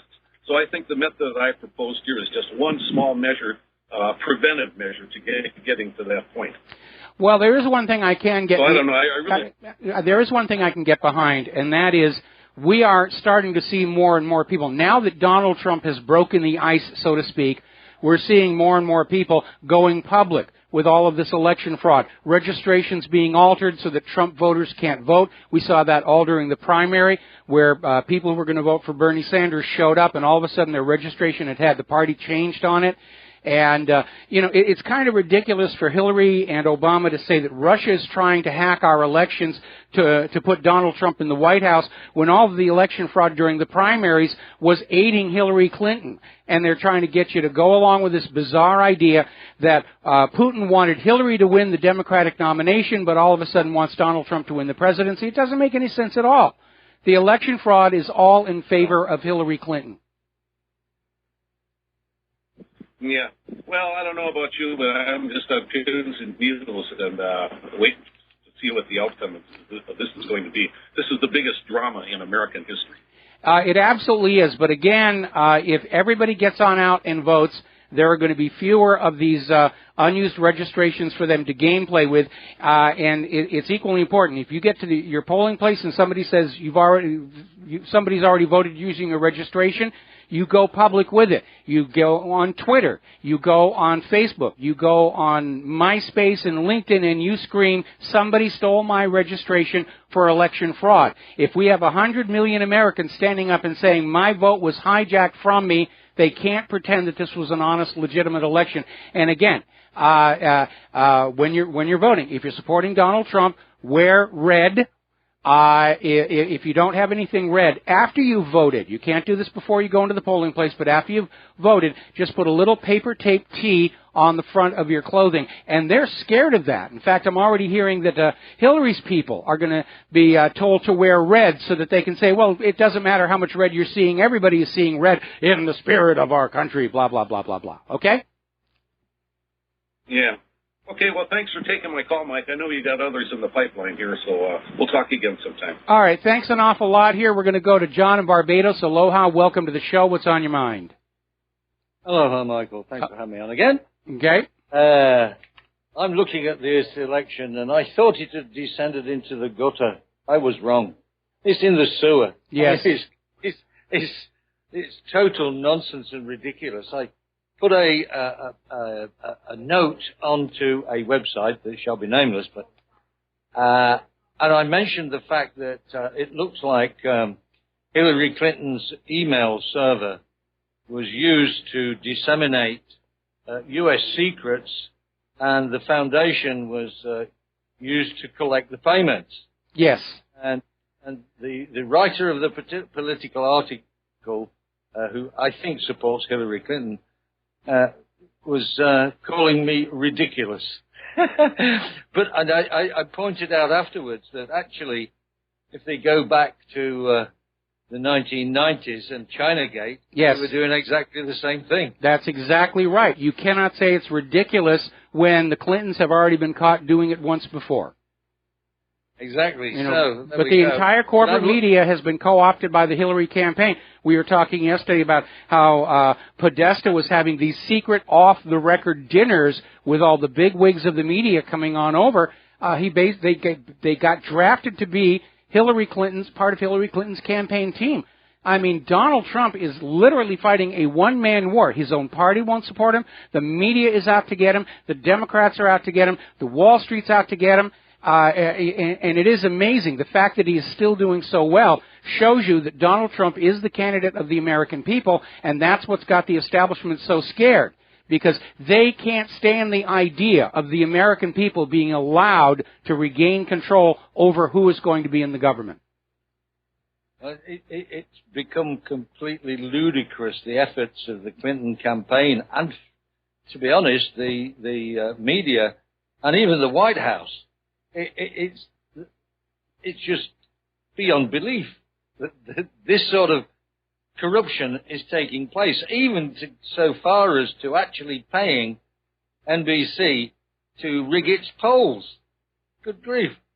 Yeah, I was looking at the way the polling methodology was out there. The questions are structured so that, all the people who be voting for Trump are divided into all these little subcategories that allow them to be basically ignored. We know they've openly admitted they're polling twice as many Democrats as Republicans, and they justify it saying we're expecting twice as many Democrats to vote in the election as Republicans, which I guess if you're counting all those dead people and illegal immigrants may actually be close to the reality. And it's the grossest of self-deceptions. There's a very simple way to run a poll. Who are you going to vote for? Boom. That's it. Well, I think the thing is, I'm looking at some other aspects as well, Michael. The fact that they are, the administration, I think, knows that Trump is on to something and he's a winner, and they're distracting from this by poking the bear. And I think we've got some really serious problems arising out of this nonsense between the U.S. and Russia. I mean, Mr. Putin in a TV interview yesterday came out and said if America thinks, we're only going to attack in one place, he said, all American assets right round the world, we will attack everything. And this escalation, this constant escalation, will see us in a nuclear war. And I'd probably be all right sat here in Barbados. This little island is a rock in the middle of the ocean, no strategic value whatsoever. But the Northern Europe and North America will be plastered with everything. Really, well, we're trying to keep it from getting there. We're trying to keep it from getting there, and but I mean, this idea, they've found this guy in Prague. They've waterboarded him into saying, yes, I'm a Russian hacker, and they're going to use that to launch cyber war against Russia. Russia's going to retaliate. I'm sure that they've got capabilities. They know the U.S. and Israel created Stuxnet. I'm sure the Russians have been working on counter methods as well. They could destroy the entire global economy just by wrecking the Internet. And we have this mindset of no price is too great to pay to get whoever this week's enemy is. I mean, Stuxnet may have been the reason why all the safety systems at Fukushima failed to operate correctly, which turned a calamity into an absolute disaster. But in the minds of these people who are doing these things, well, it was unfortunate, it's collateral damage, but at least we wrecked those centrifuges over in Iran. That's the way they think. And it's one of the worst things about the war mindset. We're going to get the enemy, and we're going to kill a lot of people along the side, but, it's too bad, but it's just collateral damage, and, it's just the cost of empire. Well, the other thing that's happened, which I noticed earlier today when I was reading through various articles, is that Russia has banned the Rothschilds from entering the country at all. I was going to get into that during the economic section. Okay, Mike, I'll let you get on with that because I don't want to steal your thunder. All right, I appreciate that, and thank you very much for the phone call. Now then, echoing the statement we had from one of the earlier callers, Veterans News Now is saying, vote for Donald Trump or lose America forever. And I know we're seeing indications of massive election fraud. They're rigging the polls. They're trying as hard as they can to steal our country away from us and give it back to the Clinton-Bush narcocracy. Okay, but remember what happened with Brexit. There was a massive amount of election rigging there. It still fell short. We can do the same thing here. It's one thing to use election fraud to swing a race a few percentage points. If they try and reverse a landslide, everybody's going to know that's what they did. And the American people are not going to comply with a government that they know is illegal and illegitimate. We're just not. We're going to sit down and ignore them. And again, that's how Gandhi got the British out of India. Peaceful, nonviolent, non-cooperation. We stopped going along with them. We stopped powering the war machine, powering the Wall Street machine, and just say, no, we're done. We're done out of here. The contract in that Constitution is we choose the leaders and give them our consent to manage our nation's sovereignty. If you're not elected honestly and fairly, then you're not the legal government of this country, and I'm not going to listen to you. Certainly not when you're out there talking about potential nuclear war with Russia and China. Let's see. Donald Trump, when he was down there in Colorado, basically opened up with both barrels, talking about the pay-to-play, collusion, cover-ups, bribery, meaning the State Department's offer to the FBI that in exchange for declassifying some of Hillary Clinton's emails, that FBI agents would get these really nice postings to very exotic places around the world. And Trump is out there saying he's going to drain the swamp. He wants to crack down on lobbying. He wants term limits on Congress. And here's where it gets kind of interesting. Over on CNN, their anchor, Brooke Baldwin, was mocking Donald Trump, saying, what is this thing about term limits? Well, there are already term limits. What does he mean? There's one problem. There are no term limits on Congress. There's a term limit on the presidency only. I mean, how does Brooke Baldwin think John McCain has managed to stay in office all these years if there are term limits? But at this point, the corporate media is saying whatever they feel they need to say to diminish Trump and prop up Hillary Clinton. And they've gone so far, they've destroyed their own credibility. And what they're counting on is putting Hillary into the White House and having the independent media shut down, so everybody will be dependent on the corporate media, even though they're lying. And their attitude very clearly is, we can't run this country the way we want it to be run unless we can lie to the American people with impunity. And again, I challenge anybody to show me where in the Constitution the government is allowed to lie and deceive the American people. It's not in there. Now, there are some positive indicators out there. Remember, Trump shattered Republican primary vote record by 1.4 million votes. It's an all-time record turnout for the GOP primaries. Actuaries looking at the mainstream propaganda polls, they're saying they still think there's a landslide coming for Donald Trump. The question is, will it be enough to overcome the vote fraud? That's going to be up to you. Every single one of you must make that effort to vote. And the sooner you do it, if your state allows early voting, I'd get out there and I'd do it right now before some illegal immigrant uses your name and address to vote for Hillary Clinton, because they're doing it. They are already admitting they're doing that. Now, over in Las Vegas, appropriate place for the debate tonight, the bookies are giving odds that Trump is going to win.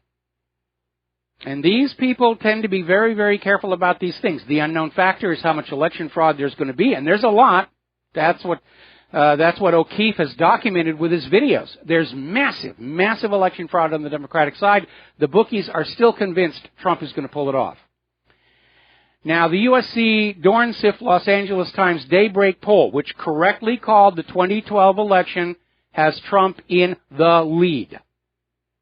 There was another online poll over in voteforthepresidencyonline.com. Trump is ahead by 2-1. And there's another poll. Let's see. This was an article that came out of Investment Watch blog. There was a poll conducted of 50,000 people in all 50 states. Trump 67%, Hillary 19%. And, of course, we ran one of our polls today. If the election were held today, who would you vote for? Donald Trump, 99%. We can do it. We can repeat what happened with Brexit. We just all have to do it together. If you sit at home on Election Day, you are part of the problem. If you sit at home on Election Day, you are helping Hillary steal the White House. Got to take a break for commercials. We'll be right back. And aloha, America. Welcome back to our show. Coming up on the top of the hour here. And the Tantrum Squad is still trying to pound on my server. And all that really does is remind everybody that these people know they can't win an honest debate or an honest election. And these people are running around with this idea that the willingness to lie, cheat, steal, and kill makes them superior human beings, and it doesn't. It just makes them human beings who are willing to lie, cheat, steal, and kill. And that's it. And that is going to be the popular image of a Democratic Party voter for decades after this election is over and done with. Because Hillary Clinton has turned the Democratic Party into the party of the petty thieves, stealing signs off of front people's lawns, computer hackers attacking websites, vote riggers, drug money, corruption. That's the new image of the Democratic Party. It doesn't represent the American people anymore. It represents the American criminal. Now then, apparently down in Florida, the Orlando Sentinel has been looking closely at voting records from Florida, Georgia, and North Carolina and found more than 68,000 duplicates. People who were registered to vote in 2 states. And they found records indicating 1,600 of these people have already voted in the early elections.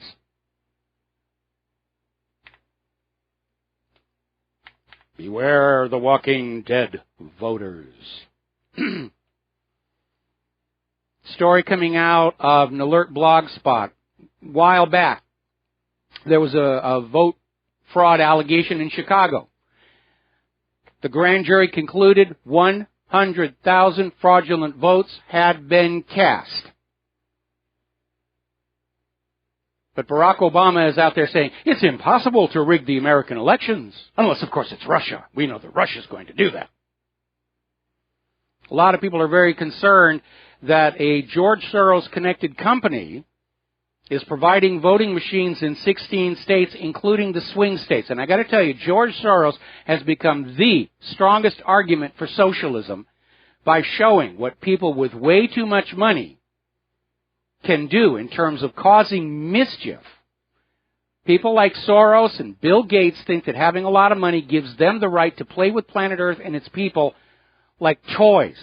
Yesterday I was talking about the metaphor of HBO's Westworld, where these ultra-rich can come on into Westworld and shoot up the place and have sex with anybody and anything and do whatever they want and never suffer any consequences for it, just because they've got money.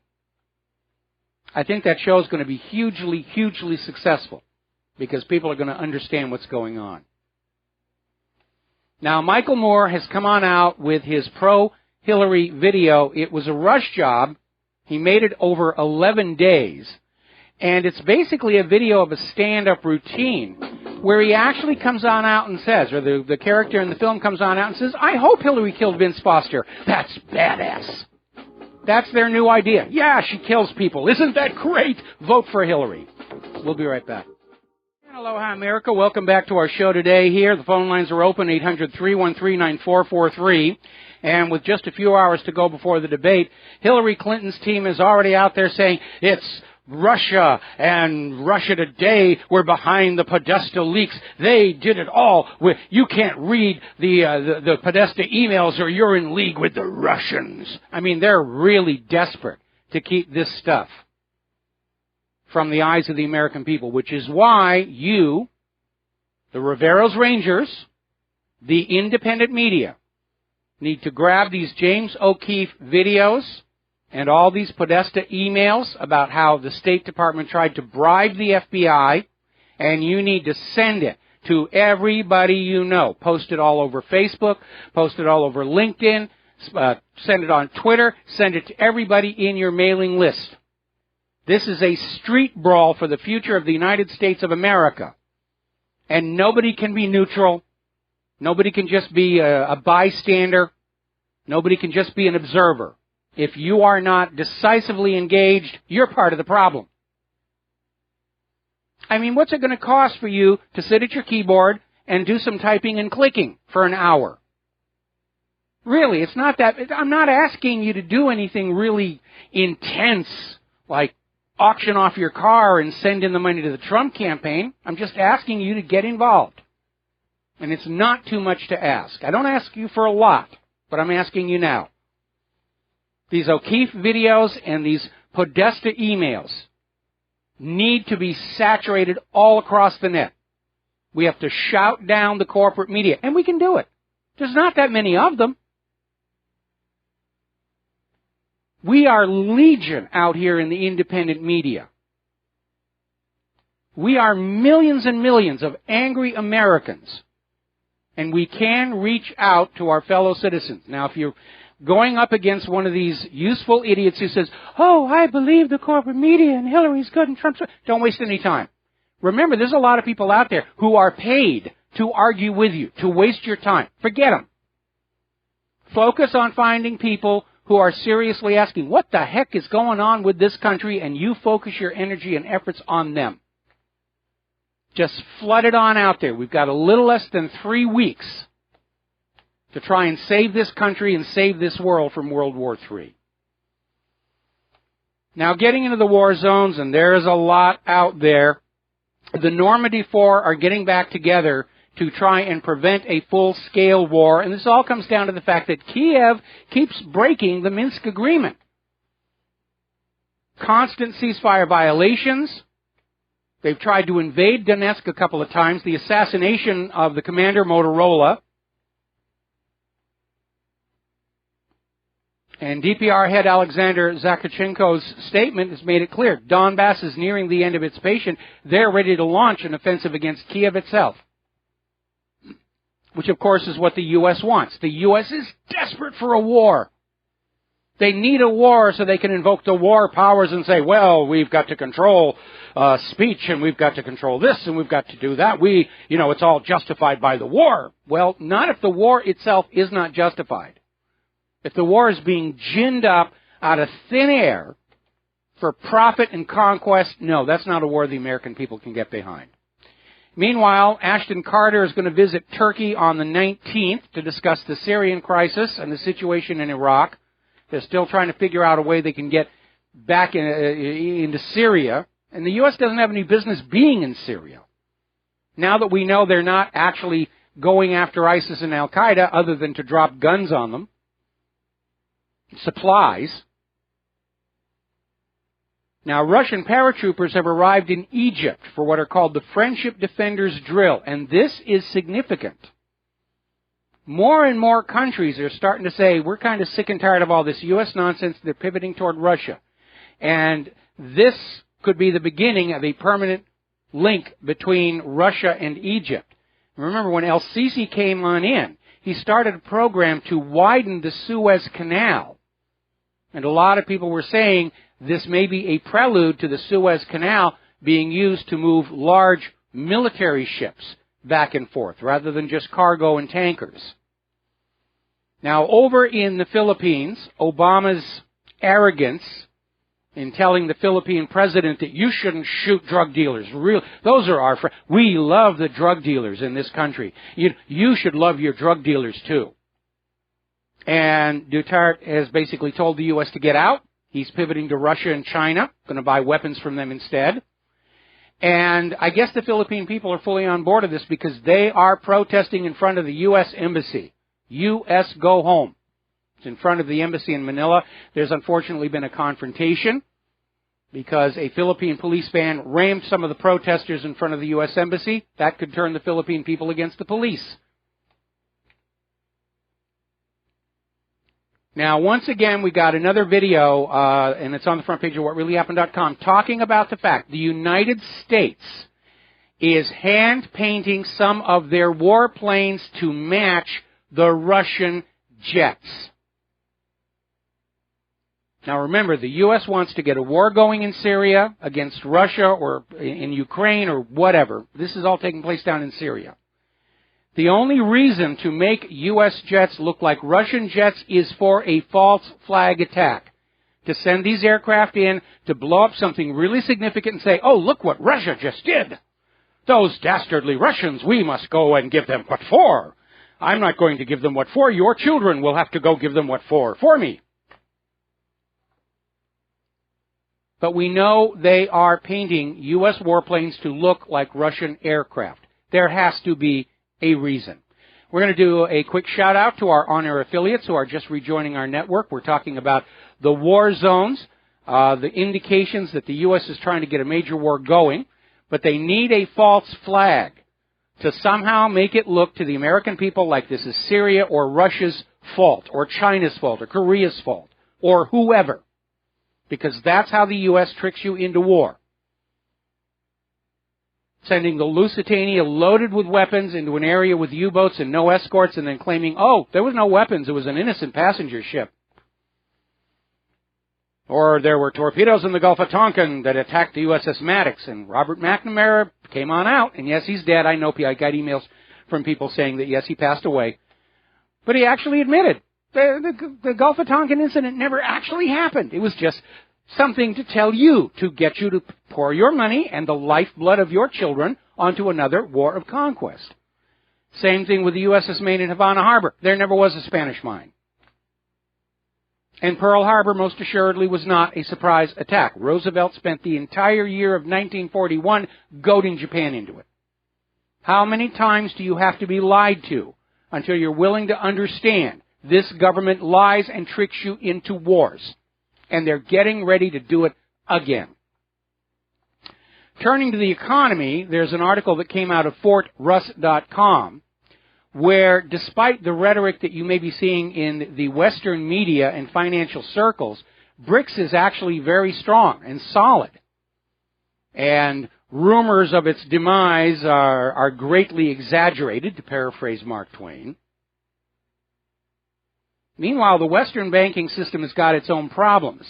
Right now, the entire Swiss branch of the Rothschild banking empire is under criminal investigation following David de Rothschild's indictment over a bogus loan scheme aimed at pensioners that ran from 2005 to 2008. Do you get it? Banks are a scam. The Rothschilds are the ones who created that private central banking scam 300 years ago to enslave the world under this illusion of a debt obligation. Now, over in Europe, the European Central Bank wants to curb the use of Bitcoin because they're concerned they may lose control over the money supply. Because that's how private central banks enslave you. They take control of the public currency. Now, I don't know how things are set up in Europe, but here in the United States of America, the public currency was never supposed to be a private, for-profit, money-making operation. Read that Constitution. Congress is given the exclusive right to coin money, and they use that phrase, coin money, because the metal in the coins, when this nation was founded, that was the money. And once it was in your hand, there wasn't anything the bankers or the government could do to change its worth. Nowhere in the Constitution is the government allowed to delegate money creation to a private bank, and yet that's what they did back in 1913. That's how they control you. That's how they control the nation, by having control over the money supply. One of the Rothschilds said, give me control of a nation's money and I care not who makes the laws. Because if you've got control of the money, you will tell them, I need this law, I need that law. And look how America's laws favor the bankers over the ordinary people. TARP, bailouts, negative interest. And they don't want competing currencies, whether it's Bitcoin, the Ron Paul dollar, the Donald Trump dollar. They want you dependent on their imaginary money loaned to you at interest. Now, as John in Barbados pointed out, Vladimir Putin has now banned the Rothschilds from entering Russian territory under any circumstances. Russia is banning private central banking, just like they've banned GMOs. Putin is making decisions that are good for Russia and the Russian people. That's why so many people around the world admire him. He's a true statesman who's taking care of his population, not just selling out the country. As opposed to our politicians who do nothing but sit around the Congress and squabble like merchants, fighting over who gets the biggest piece of the carcass of what was once the greatest nation on earth.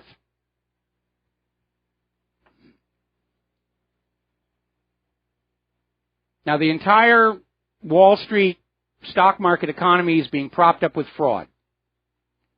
And the reason for that is simple. The real economy, the economy that actually makes a country work, of people having high-paying jobs, of being able to buy products, and powering commerce, that economy has already shut down. Demand for cars has dropped so much, Ford is going to lay off 13,000 workers.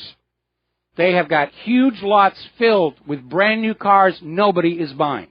They tried to keep it going a little bit longer, and they were building up this huge surplus of cars. They can't get rid of them. Look at the car commercials on TV, what the prices are right now. If you actually have any money, this is a good time to buy a car. But nobody has any money, because it's all been strip mined from the American people to give to Wall Street, to give to the war machine, to give to the Clinton and the Bush cronies and to pour all over Israel. There's nothing left for us. Right now, 35% of all Americans have debt that is at least 180 days past due. That's the real measure of our economy. 1/3 of Americans have debt that's almost 6 months past due. That's where we are on that right now. Now, over in Europe, there are massive, massive protests over these trade deals, the Transatlantic Trade and Investment Partnership, and the protests are running from Paris to Warsaw. The American corporate media is not covering it. You're supposed to think the TTIP is a wonderful deal. The Trans-Pacific Partnership is a wonderful deal. All these trade deals are wonderful. You will love our trade deals. And they're a disaster. The people of Europe don't want it. The people of Asia don't want it. Donald Trump doesn't want it.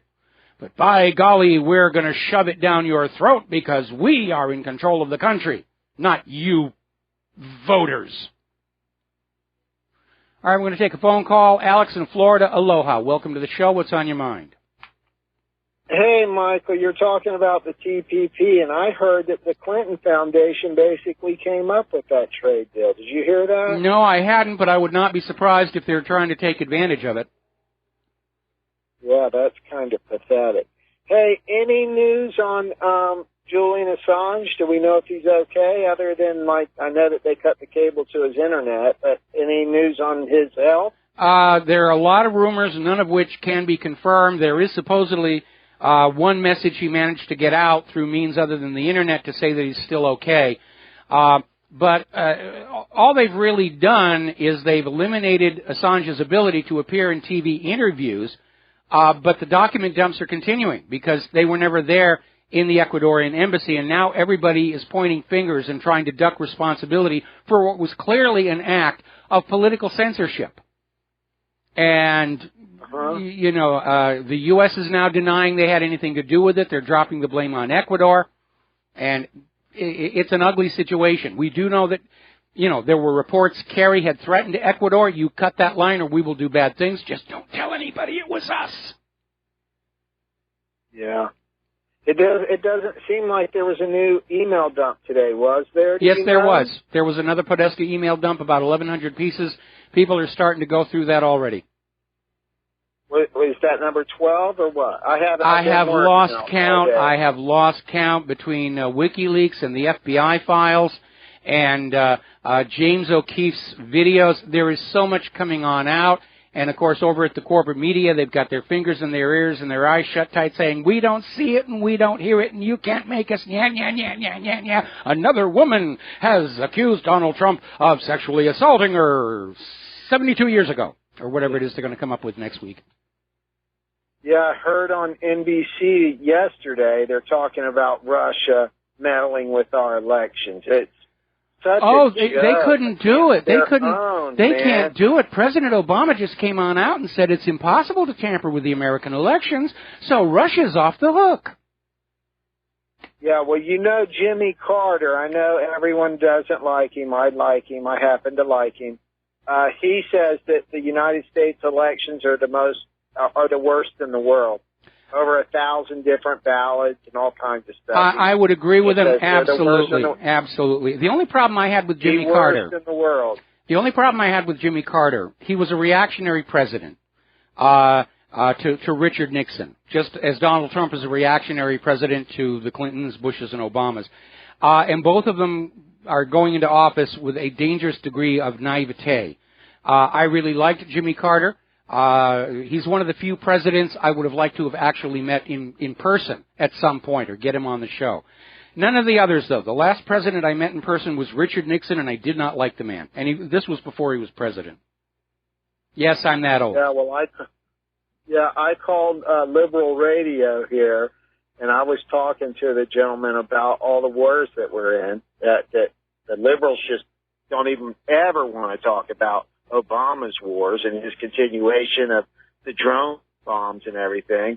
And I basically told him Jimmy Carter has come out and said that Kiev belongs to Russia because Russia thinks they do and because the majority of the residents from Kiev believe they're Russian.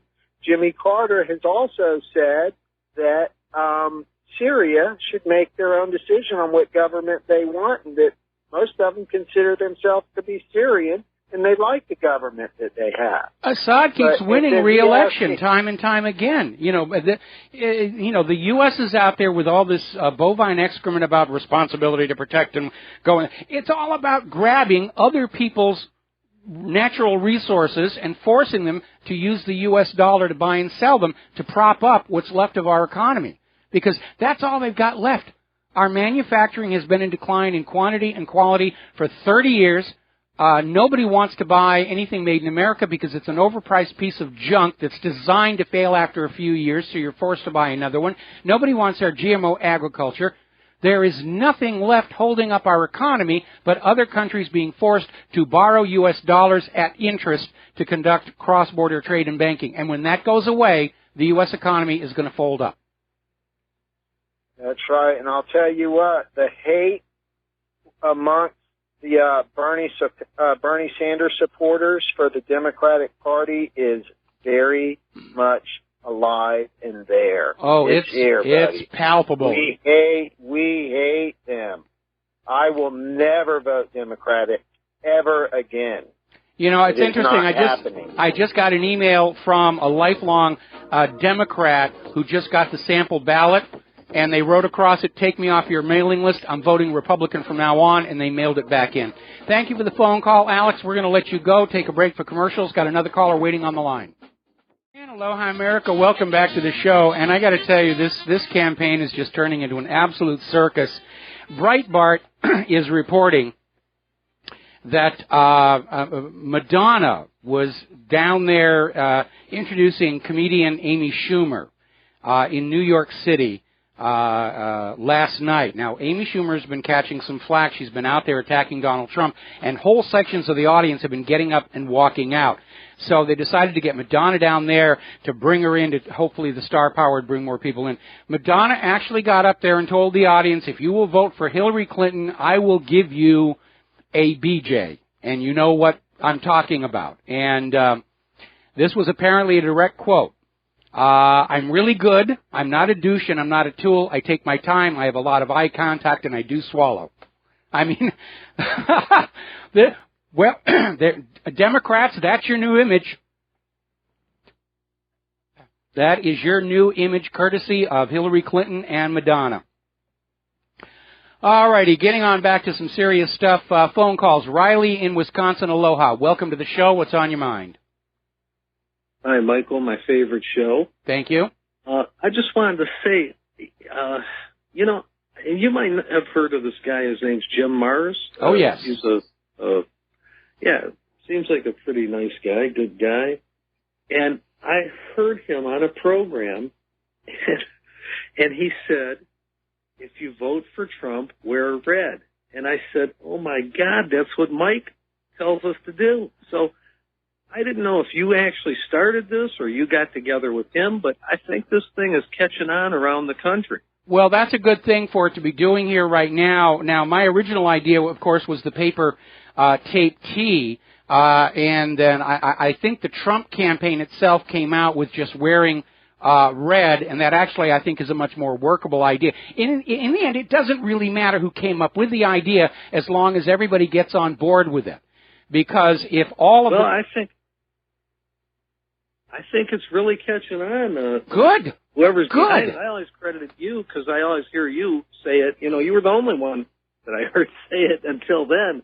And I thought, well, maybe this guy's a friend of Mike's and he's carrying the torch too. But no, the idea, it doesn't matter where the idea came from. I'm glad it's spreading all over the place. And if everybody does it, I already got, well, as you can see, I've got a new red shirt that I am all set to wear on Election Day. And if everybody does, in fact, do it, if every single person who votes for Trump is wearing red on that day, it's going to make stealing the election incredibly obvious to everybody. Now, I'm going to take credit for this next one because I got a couple dozen signs out. Okay. And first I had the Trump sign by himself. But after he added Pence, who I'm no kind of fan of whatsoever, okay, I took the Pence sign. And aloha, America. Welcome back to the show. We're going to go back to the phones here. David in Oklahoma. Aloha. Welcome to the show. What's on your mind? Yes, sir. Thank you. Aloha to you too, Mike, and your listeners. I feel like tonight is Western civilization's last chance to deliver a knockout blow to Hillary Clinton and her cronies. And if by some miracle that Trump is able to knock her out, I mean, debate-wise, of course, that if there's a miracle and he gets elected, like you said on before that last break, there's a lot of cleanup work that needs to be done. And I just ask the American people to just really search their soul and their conscience. If you have children or grandchildren, I mean, you cannot be thinking about today. You got to be thinking about next year, your children's life. I mean, tonight is critical for Trump, and I'm thankful for shows like yours to be able to just get the truth out there, Mike, and I'm so thankful for you, sir. Well, I got to tell you, I am hoping that Trump is going to provoke Hillary Clinton into one of her rages, or maybe even, fainting right there on the stage. I mean, that would be the end of it right there. Is if Hillary suffered one of her medical problems right there where everybody could see it. Because there's no way they could cover that up, and then say, oh, it was pneumonia or anything like that again. And, I mean, there had actually been talk coming out of David Axelrod that Hillary might bail on this debate because of Trump's comments about her being on drugs, and the fact that the corporate media propaganda notwithstanding, Hillary has not done very well out of the first two debates. Polls afterwards are always showing Donald Trump won, and Hillary may be trying to, or maybe counting on some kind of a surprise that she can throw at him to get on the offensive, but so far Trump has been able to deflect and turn around all of those. So it will be an interesting debate, and, personally, I would rather see the two of them in a coliseum somewhere with a couple of swords and settle the presidency that way. I'd pay good money for that. In fact, I'll even loan Donald Trump my sword. I have a feeling, the reason why I called today, Mike, is because I have a feeling that this time tomorrow, there'll be so much fireworks going on, I wouldn't even be able to get onto your show. So that's why I'm calling right now before the fireworks. I have a feeling it's going to be a 4th of July tonight. Well, time will solve that mystery. We don't know. All that we know for certain is Donald Trump is standing up there alone. And Hillary, her people, the corporate media are all arrayed against him. They are absolutely united against him right now. And, he's starting to cut quite a heroic figure, if you think about it. I mean, the Republican Party is spending absolutely no money to support him. And along with the Democratic Party destroying itself with this whole Hillary nonsense and all this massive election fraud, the GOP is self-destructing as well, because Republican voters are saying, hey, your job is to support the candidates we choose. And we had the Republican establishment coming on out and saying, no, we will pick the candidates, and you, as loyal slaves, will support the people that we choose. And that debate is coming to the fore as well. We could literally see Trump be president of a country in which there are no longer two established parties and a plurality of brand new parties, which is the way this country started, by the way.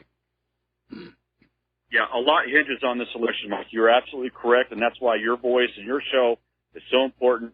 And I'll go ahead and get off this phone and let other people in, but I'm telling you, Mike, and your listeners, this election means more than you could possibly imagine. And I think our future hinges on this. And, again, I thank you so much, Mike. Well, thank you very much for the kind words. Yeah, the future of the entire planet is riding on this election. Hillary wants war, and it will be nuclear. Donald Trump wants to pull back from the abyss and go back to peace through commerce. I favor Donald Trump's approach, and not just because I have a first strike nuclear target outside this window here. Obviously, that's going to influence my thinking. But World War III is going to be a really, really bad idea. It's going to go nuclear. On the day when America's political military leadership realizes they are losing the conventional war with Russia and or China and whoever else is going to be involved, they'll resort to the nuclear weapons. And then it's going to be a real, real mess. Now, getting back to the economy, we were talking about all these protests against the trade agreements all over Europe. The corporate media is ignoring them. The corporate media is also ignoring the fact that there's a major anti-austerity demonstration going on in Athens, where the Greek people are saying, hey, forget about the bankers. We need to bring back a good economy for the people. And the bankers are saying, what do you need money for? What do you need food? If we feed you, you'll just be hungry tomorrow anyway. What's wrong with you? Meanwhile, a female interpreter was up near the jungle migrant camp in Calais and was raped at knife point. The interpreter was working with a journalist trying to make a documentary about unaccompanied children and was grabbed and raped. So how's that multiculturalism thing working out? This one really angered me. Over in Germany, Green Party politician Volker Beck came on out demanding the German people learn Arabic so that they can communicate with the migrants. That is the most treasonous thing I have ever heard. When you go to another country, common courtesy says you learn that language where you're going. You learn their ways. You fit in. When I worked in Germany, I made the point of learning German. I wasn't going to stay there. I was only there for about 3 or 4 months. But that's just simple courtesy. And everybody did speak English, but I didn't insist that they do. And my German wasn't all that good. Neither was my Italian. I was flipping back and forth all over Europe at that point. But I got their respect because I made the effort to try and learn. And now we have these German politicians who are out there saying, well, we're going to flood this country with all of these migrants, and you should learn to speak their language. You should adapt to their culture. This guy, Beck, needs to get kicked out along with Merkel, and she's on her way out. She's on her way out. Now, over in Maricopa County, Arizona, Sheriff Joe Arpaio is facing charges from the U.S. Department of Justice for enforcing Arizona's immigration law. And basically what it was, Arpaio's being charged with contempt of court because he's supposedly violating a 2011 court injunction to stop enforcing immigration law. I mean, they're giving the country away. They flooded this country with illegal immigrants and refugees who are going to vote Democratic. And as I've mentioned before, the reason I'm angry at that is, contrary to the claims of the politicians, the United States of America was built by the American people, the legal American citizens, generation after generation after generation after generation, specifically so that we could hand off that accumulated nation to the next generation of Americans. And instead, we have Hillary and the Democrats carving it up and bartering it to these illegal immigrants and refugees in exchange for their votes. And Hillary and the liberals do not own this country. It is not theirs to trade away. They're stealing it from us. Sometimes the political correctness, you have to wonder. Over at UCLA, and I have to admit, I was surprised by this because I actually taught at UCLA Extension many, many years ago, and I thought these people had more sense than that. They were having this lecture that was being given by Sabine Durden, who's an anti-illegal immigration activist. And she was talking about her son who was killed by an illegal immigrant. And UCLA students disrupted this whole thing. How dare you? You know, we love the illegal immigrants. If you hate, if you're opposed to illegal immigrants, you're just being racist. Well, I don't care if you're going to UCLA, you're an idiot. Illegal isn't a race. It's a crime. And all these students just rushed on in and just tried to shout her down so she couldn't be heard. These students ought to be thinking a little bit more clearly because they're all there, for the most part, saddled with $20,000 to $30,000 worth of student loan debt. When they graduate, they're going to have to find jobs with which to repay those loans, and they're going to be competing with all these illegal immigrants and refugees for those jobs. When you have a surplus of workers, what happens? Wages and salaries go down. These idiots are cutting their own economic throats to be politically correct. Interesting little YouTube video we put up on WhatReallyHappened.com earlier today. The FBI is now actually admitting that the anthrax attacks that happened right after 9/11 were an inside job. After wrecking the lives of several scientists that they were trying to frame for it, and ignoring the one scientist security systems had actually shown went into that lab at Fort Detrick where that strain of anthrax was kept. But now they're admitting it was an inside job. Gee, we're sorry. We feel really bad that we destroyed all those lives and, drove one guy to suicide and all the rest of it. But hey, that's our job. It was our job to convince you that, first of all, it was going to be Arab Muslims, and then when that didn't work out, we had to find a patsy because we got to protect the people who are actually doing it. It's what we do. It's what the FBI does. We're sorry. We feel really bad. See our frowny face? So those of you who think that James Comey has destroyed the reputation of the FBI, well, he may have delivered the final coup de grace, but it's not like the FBI had a good reputation to begin with. Especially those of us old enough to remember COINTELPRO from the 1960s. And the Black Panther coloring book, and the smearing of Gene Seberg, and the spying on Hollywood, and all the rest of that nonsense. The FBI is the American version of the Gestapo. They are not about law enforcement. They are about enforcing the will of the rulers. Waco, Texas, good example. Now, over in Great Britain, there's been a huge court case going on regarding their illegal data collection. They've concluded British spying agencies have been collecting the data of ordinary law-abiding British citizens for 17 years now. 17 years. Story coming out of the Register in Great Britain. Apparently, more and more of the routers in your homes are being targeted by hackers. There are unpatched flaws in Netcore, D-Link, and ASUS devices. And in the case of flaws that are in the physical hardware, there's no way to patch it. And apparently, the Mirai botnet, which was used to attack cybercrime blogger Brian Krebs, used primarily routers. Now we're hearing that because of unpatched weaknesses in the Internet of Things devices, which can't be patched at all, they're being used for botnets.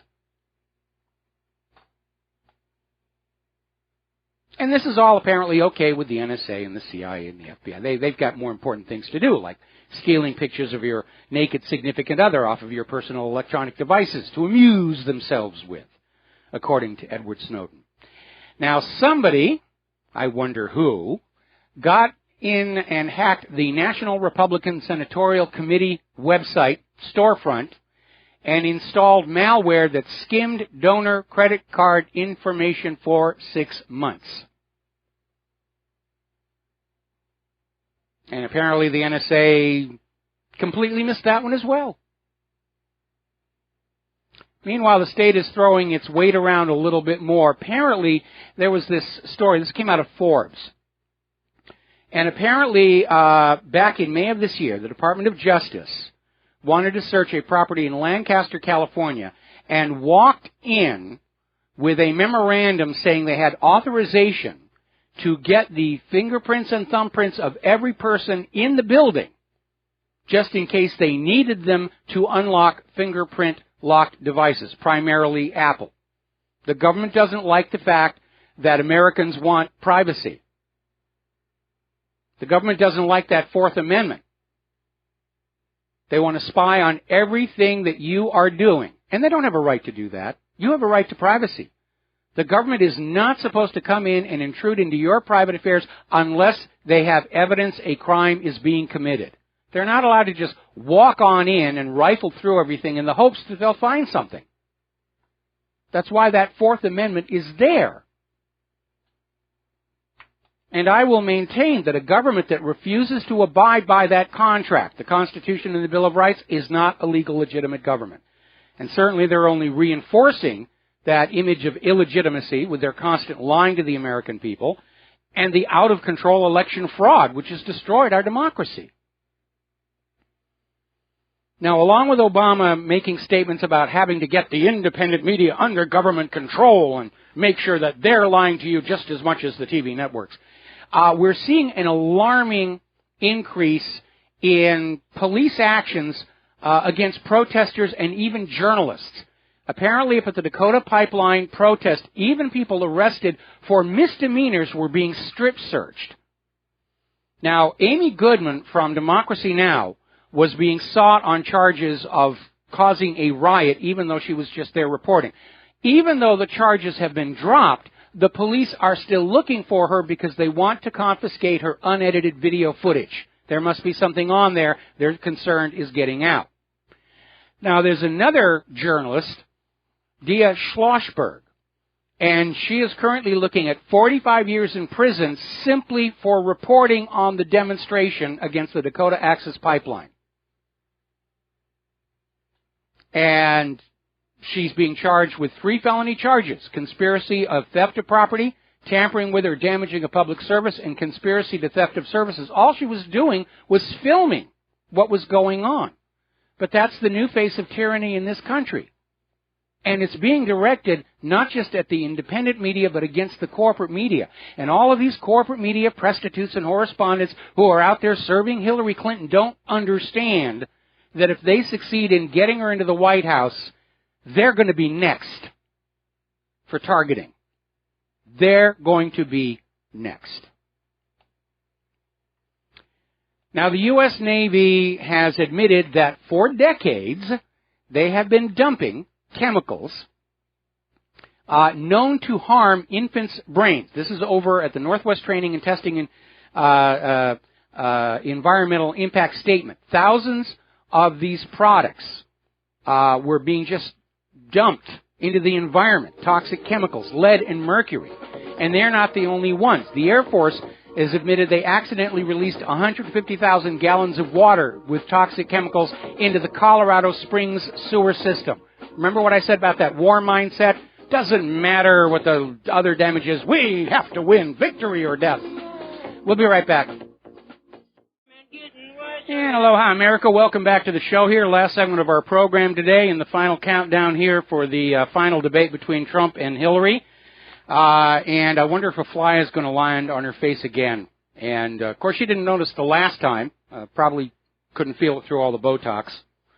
The fly was found dead later on, very depressed, obvious suicide, so forth. Now, getting on back to how even the corporate media is now being constrained and enslaved. The United Nations is having a climate conference to which only reporters who believe in human-caused global warming are being invited. If you even doubt the most holy revealed dogma of human-caused global warming, don't even bother showing up. You will not be allowed in. Latest from WikiLeaks. Let me give you a little bit of backstory.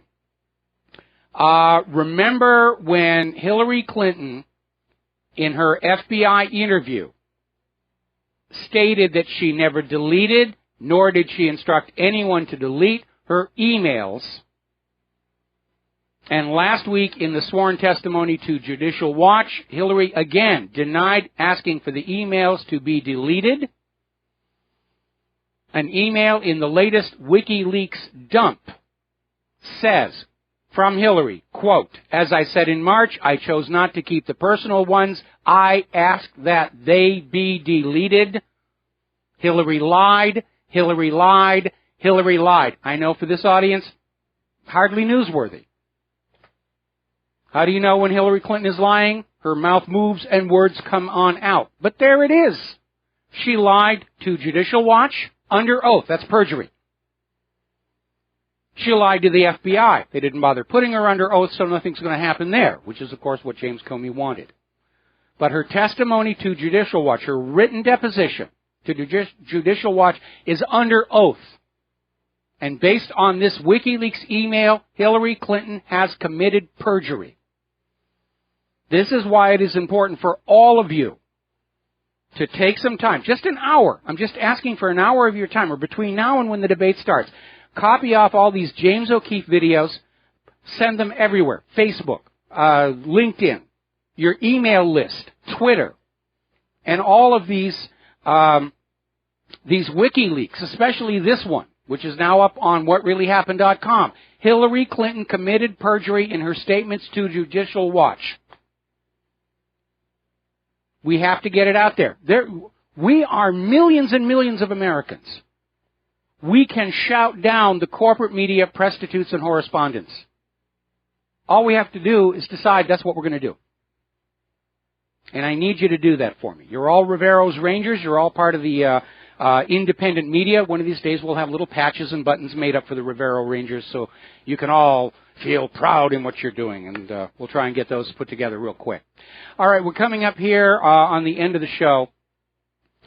And there, in fact, there's the music right there. So we're going to head on out of here. We're going to be getting ready for the final debate.